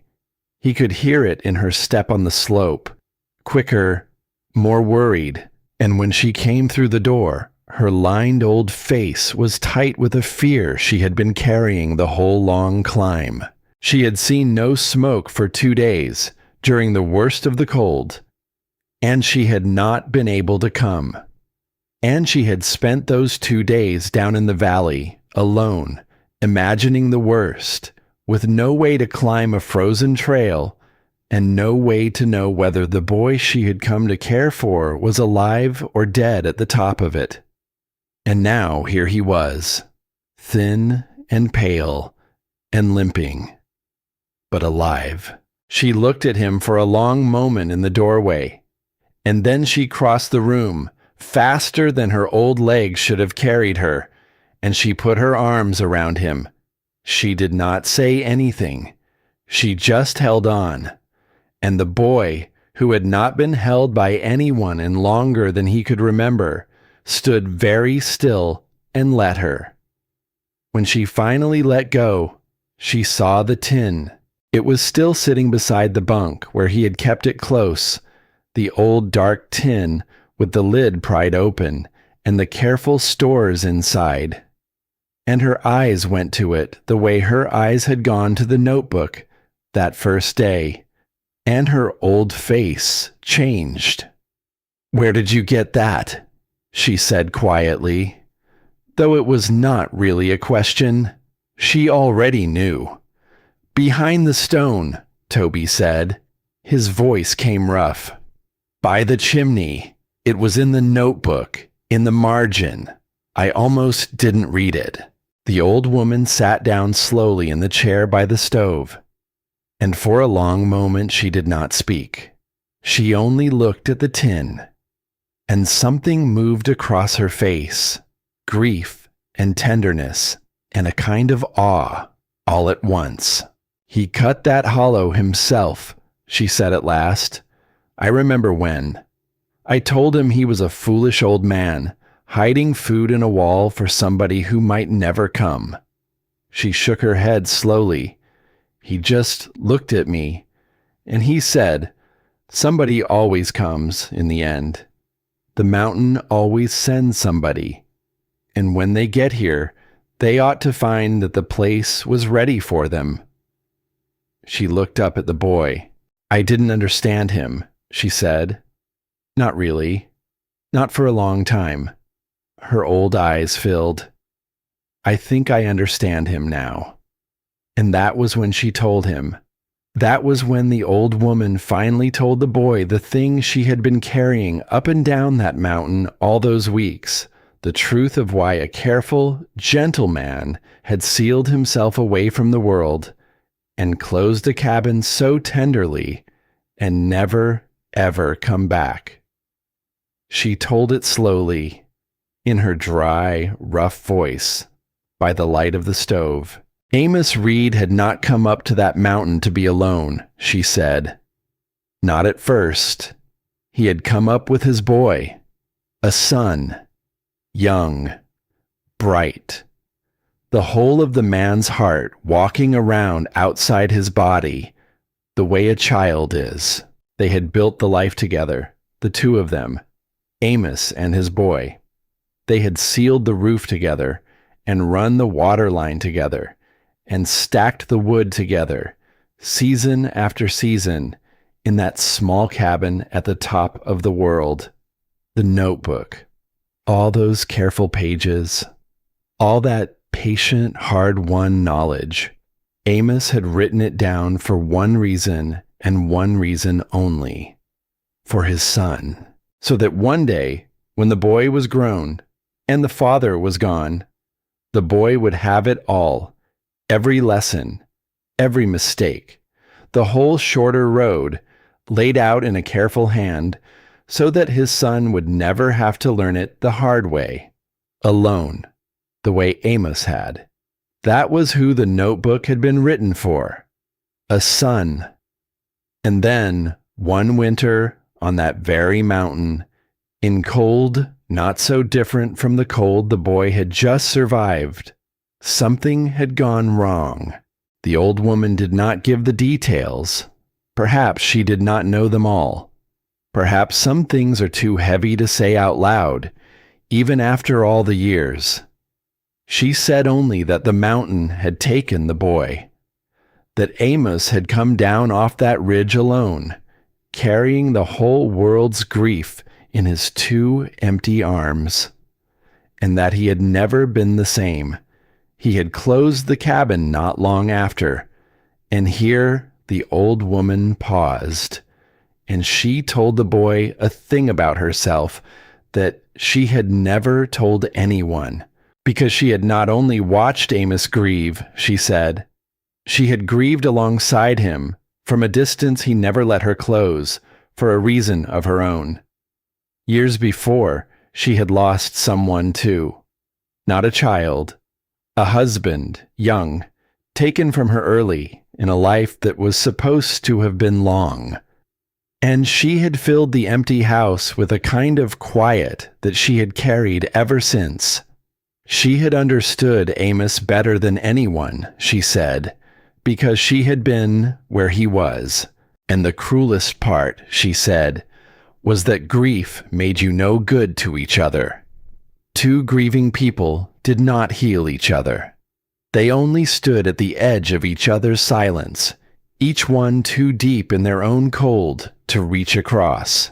She had brought Amos bread. He had thanked her. And neither of them had ever found the door in the other's wall. So they had each gone on alone, for years and years, until a thin, stubborn boy had come up out of a storm, and somehow, without meaning to, opened both their doors at once. The old woman wiped her eyes with the back of her weathered hand and went on, because here was the thing. Here was the thing that made her voice break, and made the boy go very still. and made the whole hard story turn, at the last, towards something like grace. Amos had not closed the cabin in bitterness. He had not burned it down. He had not sealed it shut and cursed it and walked away. A lesser man, a man broken all the way through, might have. The mountain had taken his son. He had every reason to hate it and everything on it, and walk away and never look back. But that was not what Amos Reed did. What Amos Reed did was clean the stove down to the iron. What he did was wire the loose head back onto the axe. What he did was seal the roof and bury the water line deep and cut a hollow into the foundation and stock it against the coldest nights. What he did was lay a single curl of birch bark on the grate, so that whoever came next would have fire within 60 seconds of needing it. And what he did was leave the notebook. The notebook he had written for his own son. The most precious thing he owned, the whole shorter road, in his own careful hand. He left it on the shelf, for whoever would come, because his son was gone and could not use it. And Amos Reed, in the deepest grief a man can carry, had made a choice that the old woman said she would not understand if she lived another 100 years.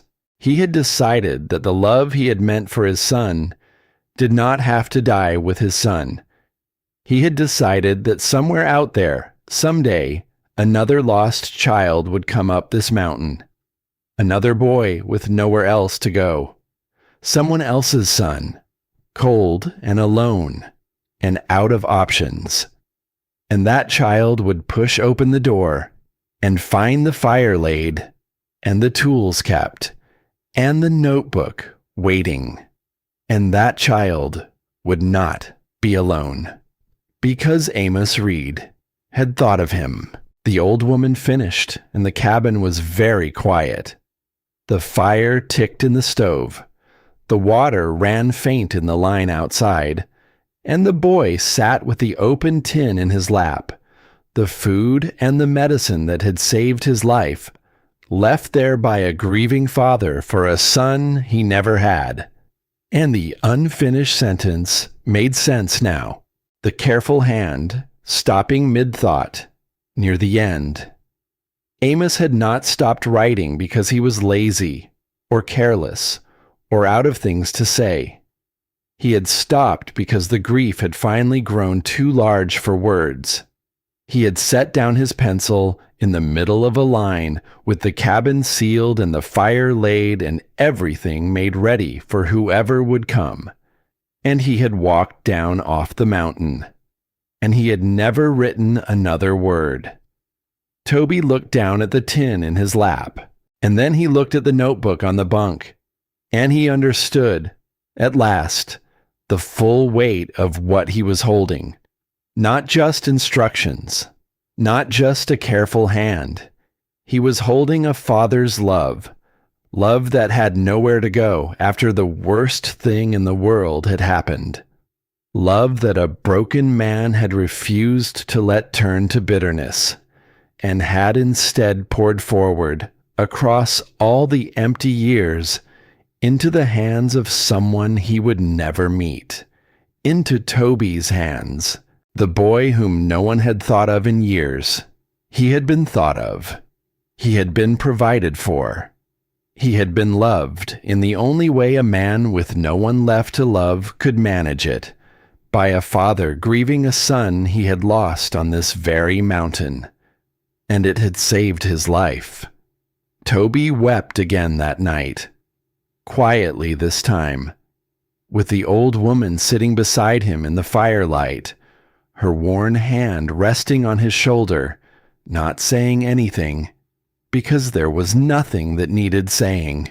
Two lost people, in a small cabin, at the top of a cold mountain, made less lost by the love of a man long gone. Outside, the night came down clear and still, the deep cold finally broken. the worst of the winter behind them now. And inside, the fire burned warm and steady. The fire a grieving father had laid for a stranger, lit now by the very stranger he had laid it for. The mountain had taken a son once. And then, all these years later, in its own strange and roundabout way, it had given one back. Not the same boy. Nothing brings back the same boy, but a boy. A lost one, who had needed a father's care as badly as any child ever needed anything, and had found it, waiting, behind a stone, in a careful hand, in a place that had been closed with love, and was not forgotten after all. Spring did not arrive on that mountain the way it arrives in gentler places. There was no sudden green, no soft, warm rain, no single morning when the whole world simply turned kind, the way it does in the low country, where the seasons are polite to one another and the cold knows when to leave. What happened on the mountain was slower than that, and harder won, and somehow, for all of that, more beautiful. It came in inches. It came in small mercies, spread out over many gray days. The ice on the holding tank went thin one morning, thin enough to see the dark water moving beneath it, and then a few days later, it was gone altogether, and the small, steady trickle came back to the line and did not stop again. The great drifts on the slope began to sink into themselves. They grew heavy and gray and tired, and the shapes of things long buried began to push up through them. A stump, a stone, the old fence line, leaning where it had always leaned. And one morning, Toby stepped out the cabin door and stood still, because he had heard something he had not heard in a very long time. Water, running water, somewhere down the hollow. The first thin run of meltwater, finding its way over stone, the way it must have 1,000 springs before. In years, no one alive remembered. He stood in the doorway and listened to it for a long while, and he understood, standing there in the soft gray light, with that sound rising up out of the thawing land, that he had made it through. The winter was behind him. He was still here. The wound on his leg had closed. It had taken its time about it, the way wounds do in cold and lonely places, but it had closed at last. It left a scar behind, pale and raised and tender to the touch, a thin ridge of changed skin that he would carry for the rest of his days. He did not mind it. Some scars are a punishment. They mark the place where the world did something to you that you did not deserve. But some scars are a record.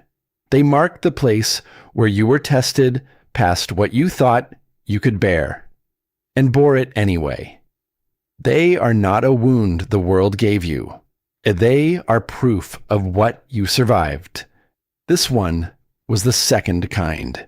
He would look down at it in the years to come and remember the worst night of the winter, the fever, and the dark, and the flat, tired voice from the past, and the margin line he had almost never read, and the tin behind the stone. The scar would remember all of it for him, and so he was almost glad of it. His strength came back slowly over the lengthening days. It came back the way the spring came back, in inches, in small mercies. One morning, he split a full round of oak without having to stop and lean on the axe and catch his breath.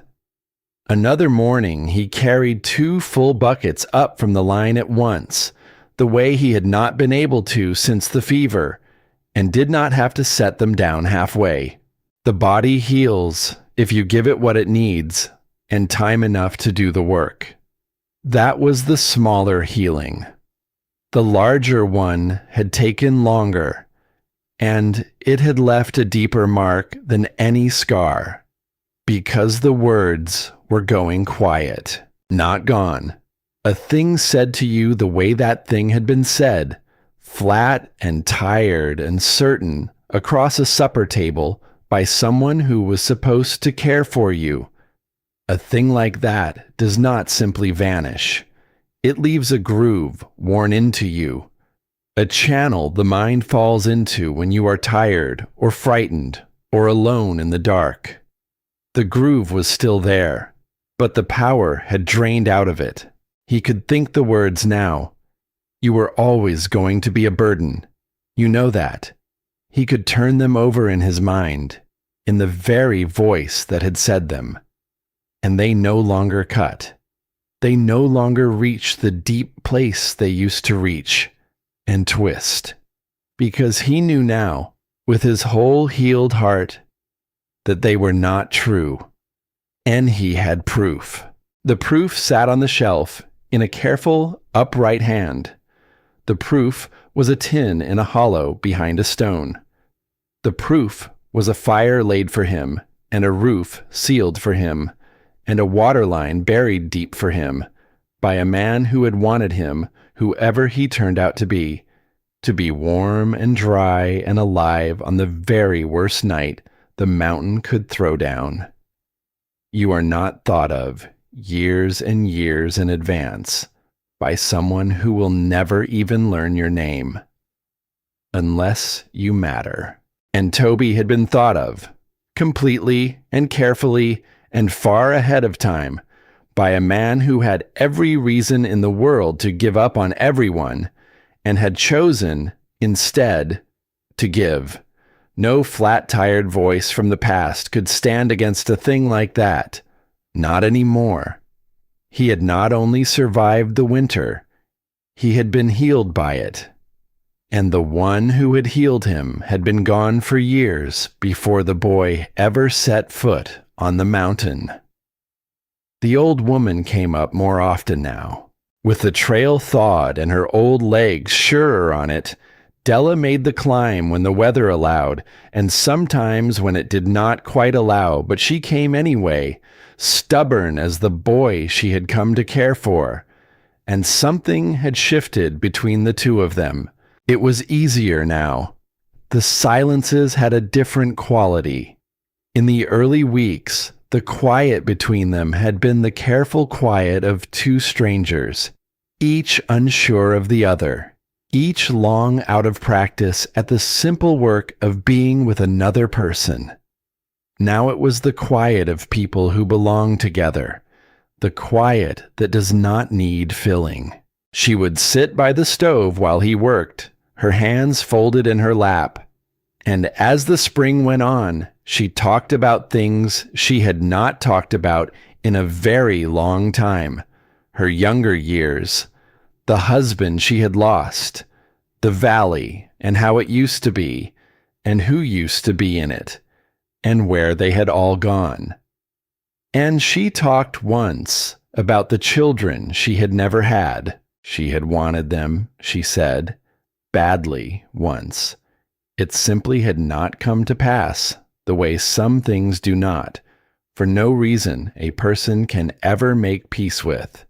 And then her husband was gone, and the chance with him, and she had made herself stop wanting the thing she could not have, the way you teach yourself to stop reaching for a step that is not there.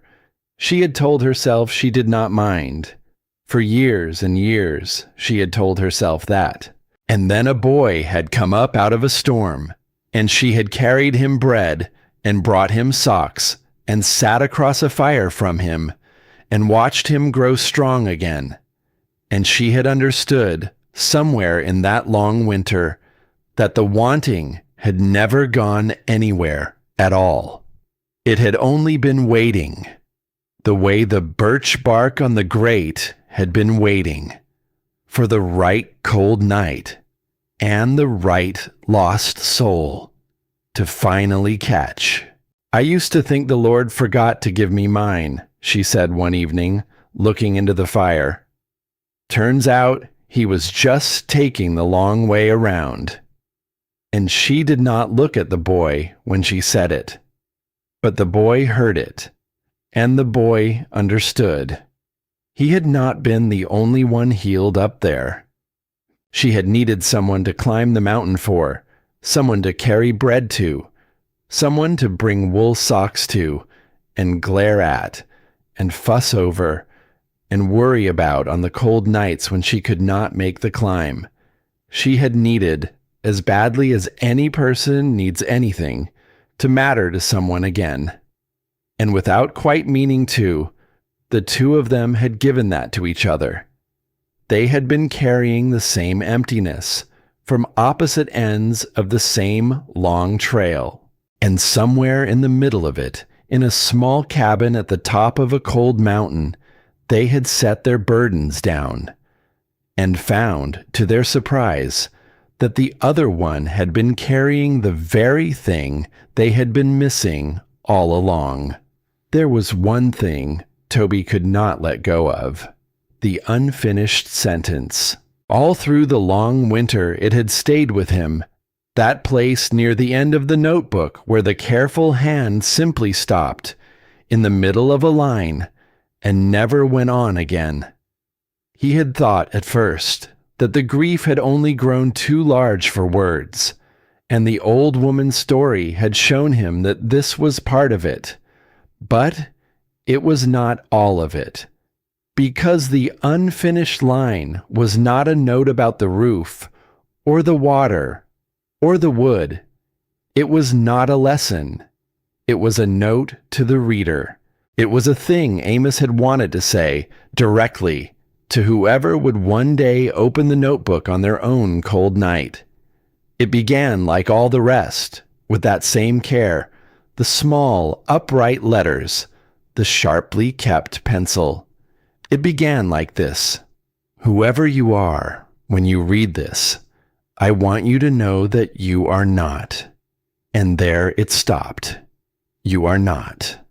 That was all. The man had begun to tell a stranger something that mattered more, perhaps, than all the careful lessons that came before it. He had begun to set it down, and he had not been able to finish. And for the whole long winter, the boy had wondered, you are not what?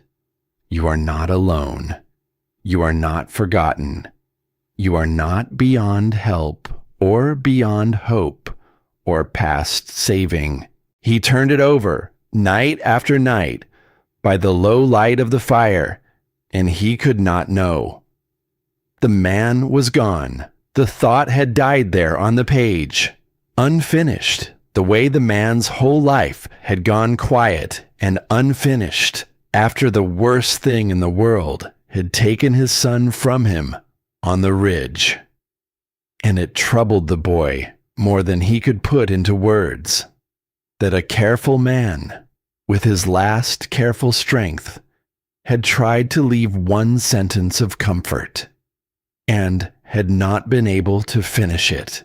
It seemed wrong to him that it should be left that way, broken off, hanging there in the silence, forever incomplete. It seemed like a thing that ought to be made right. He thought about it for a long while before he ever dared to do anything about it, because the notebook had become sacred to him. It was the most precious thing he had ever held in his two hands. A grieving father's love, written out in a careful hand, given away so that it would not die. To set his own pencil to those pages, to add his own rough and clumsy words beneath that careful man's careful work, felt like more than he had any right to do. But the more he sat with it, the more he came to understand that it was exactly what Amos would have wanted, because Amos had not written that notebook to be kept behind glass. He had written it to be used, to be added to be carried forward. He had taken the most precious thing he owned, the lessons he had meant for his own son, and he had given the whole of it away so that the love in it would go on living in other hands after his own were gone. He had begun something, and he had trusted that someone would come along one day and carry it the rest of the way. He had begun a sentence, and he had trusted across all the long and silent years that someone would come along one day and finish it. So one evening, when the fire was warm in the stove and the old woman had dozed off in the chair beside it, her chin dropped to her chest, her breathing slow and easy, Toby took down the notebook. He turned, carefully, to that last unfinished page, and he found the pencil Amos had kept all those years, standing sharp and ready in the tin cup on the shelf, as though the man had set it there, knowing it would be needed again. And the boy sat for a long time, with that pencil held over the page. He read the line again. "Whoever you are, when you read this, I want you to know that you are not." He thought about what the man had meant to write. He turned over every ending he could imagine, and then, slowly, he stopped trying to guess what Amos had meant, and he thought instead about what he himself had most needed to hear. On the worst night of the winter, burning with fever, in the dark, at the very end of his strength, with a flat, tired voice from the past telling him that he was too much, that he did not matter, that he was a thing left behind by someone who died. He thought about what would have saved him if he could have read it that night, and he understood all at once, with a force that went through him like warmth through cold hands, that they were the same thing, that what Amos had meant to write and what Toby had most needed to read were one and the same, that the grieving father, reaching forward across all those years, had been trying to tell the lost boy the exact thing the lost boy could never tell himself. And so the boy set the pencil to the page, and in his own hand, rougher than the careful one above it, but steady now and certain, he finished the sentence the man had not been able to finish. "You are not a burden." He looked at the words for a moment, and then he wrote the rest, the part he knew now, with his whole healed heart, to be true. "You were always worth the trouble. You were worth every nail and every board, every cold night spent making this place ready for you. Whatever they told you, wherever you came from, however far down the road you had to walk to get here, you were worth it. Someone you will never meet made sure of it. And he would tell you so himself, if he could. So let these words be his, finished by the first one he saved." He set the pencil down, and the cabin was very quiet. The fire ticked softly in the stove. The old woman breathed slow and even in her chair. And on the page, in two hands now, one careful and one rough, separated by years and grief and the whole long width of a life, a single sentence had finally been finished. The thing a father could not say to the son he had lost, said at last to the next lost child who came, and finished by that child, grown strong enough, at last, to say it forward to the next one still to come. Toby sat there for a long time, in the firelight, looking at it, and something in him, some last cold and frightened thing that had been holding on since long before the mountain, since the doorway, since the old man's coat, finally let go, and was at peace. He did not leave the mountain. He had thought he might when spring came. Somewhere in the back of his mind, through all the hard winter, There had been the idea that the whole point of surviving was to gather his strength and go back down and out into the wide world, the way a young man was expected to. But the wide world had never once been kind to him, and the mountain, in its hard and roundabout and grudging way, had. The mountain had nearly killed him. That was true. It had taken its price for every yard of progress. A cut hand, a frozen foot, a fever in the dark, a morning on the doorstep when he could not find a single reason to go on. But it had also given him the one thing the wide world never had. It had given him a place where he belonged. So he stayed, and he made of the cabin not a refuge, but a home. He widened the path between the door and the wood pile until it was worn smooth and dark from his own daily feet, the way the floor inside had been worn smooth by the feet of the man before him. He coaxed things to grow in the thin and stubborn mountain soil, the way the notebook taught, and some of them lived, and some of them did not, and he wrote down which was which. He learned the land, season by season, the way Amos had learned it, the way Amos's lost son had been meant to. And the old woman came up the trail, and sometimes he went down it, and the two of them made of that lonely mountain something it had not been in longer than either of them had been alive. A place where two people belonged to each other. A place with a family in it again. Not a family made by blood, a family made by choice, which is sometimes the stronger kind. A family made of two people the world had set aside, who had found each other at the top of a cold mountain, and decided, without ever quite saying so out loud, that neither of them would be alone again. There came a day, late that first spring, when the old woman climbed the trail and did not climb back down. It was not spoken of exactly. There was no grand decision, no moment where it was settled out loud. There was only a morning when she arrived with more in her bag than usual, and an evening when she did not gather her things to go, and a quiet that fell over the cabin that was the quiet of a thing that has finally come to rest. She took the bunk. The boy built himself a second one against the far wall, by the notebook's instructions, sound and square, and the small place that had held one grieving man, and then one lost boy, now held two people who had been alone too long, and were not alone anymore. He filled the empty pages of the notebook.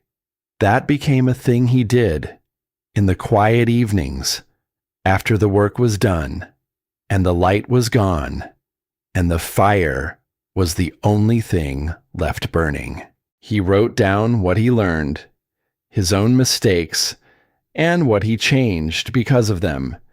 His own hard-won knowledge, set down carefully for whoever would come after, in a hand that grew steadier and more careful with each passing season until it began, almost, to look like the hand above it. He was not writing for himself. He understood that now.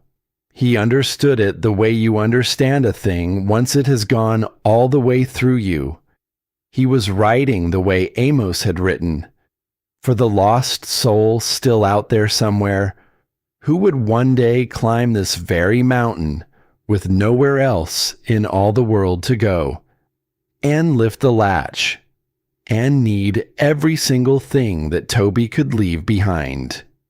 Because someone always came, in the end. The old woman had told him so, that day by the stove, repeating the words the careful man had said to her years before. Somebody always comes. The mountain always sends somebody. And when they get here, they ought to find that the place was ready for them.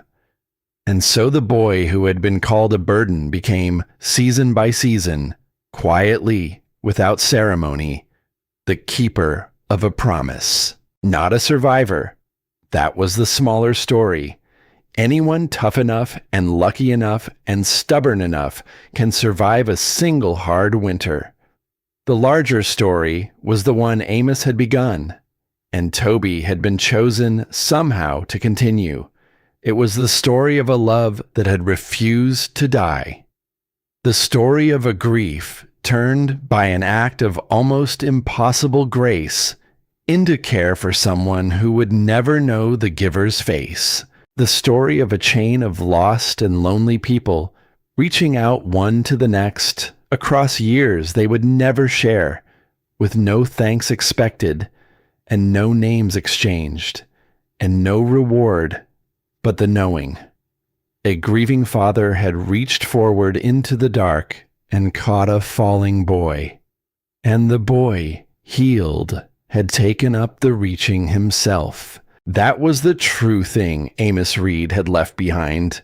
Not the cabin, not the water line, or the sealed roof, or the careful pages of instruction. Those were only the shape of it, the vessel. What he had truly left behind was the choice. The choice to make the next person's hard road shorter than your own had been. The choice to be, for someone you would never meet, the very thing that no one had been for you. Toby had been that next person once. Cold and lost and certain he did not matter. Now it was his turn to leave the road shorter for whoever came after. The years came on, the way years do. The boy was not a boy forever. He grew into the kind of quiet, careful man that two old men in two different worlds had each tried to leave behind them. He kept the old woman through her last seasons in the small place down in the valley when the climb grew too hard for her, and he was holding her hand when she went, and she was not alone, and neither, when it was done, was he, the way she once had been. He grieved her, but he did not let the grief turn to bitterness. He had learned, from a careful hand, exactly what to do with a love that has nowhere left to go. You pour it forward. So when the warm days came in full, he would still climb up to the cabin and tend it, the way it had been tended for him, and every time he left it the same way. He swept the floor until it was clean. He cleaned the stove down to the bare iron, the way the man before him had, so that there would be no old ash to dirty a new fire. He filled the wood box and stacked the wall of split logs high and dry against the season. He set the good axe back in its corner, the head still wired careful and tight, where it could always be found. And on the grate, on the cold and waiting iron, he laid a single curl of birch bark, because birch bark catches from one match, even after it has sat dry for years and years. Because whoever came next ought to have fire within 60 seconds of deciding they needed it. And then he would lift the wooden latch and step out into the light and pull the heavy plank door closed behind him. He left the latch the way he had first found it on that hunted, freezing night, at the very end of his own strength, when the mountain had offered him a shape in the dark, and he had not stopped to ask why. Closed, but not forgotten. Never, ever forgotten. Waiting, with the deep patience of a thing made entirely out of love, for the next cold and lonely soul the mountain would one day send up the hollow, and on the shelf inside, in the dark and the stillness, the notebook waited too. 3 hands in it now, one careful, one rough, and one in time, that a future reader would not be able to tell from the others at all, because care, it turns out, is a thing you can learn if someone is patient enough to leave it where you will find it. And near the end, finished at last, a single sentence. One that whoever came next would find by firelight, on their own worst night, when they were certain they did not matter and never had. They would read it, and they would know what Toby had come to know, what Amos had known before him, what every soul who had ever been caught by another across the cold dark has always somehow known, that someone they would never meet had laid a fire for them, had kept an axe for them, had wanted them, more than anything, to live, and had left them a few small words in more than one hand to carry through the cold. You are not alone. You never were.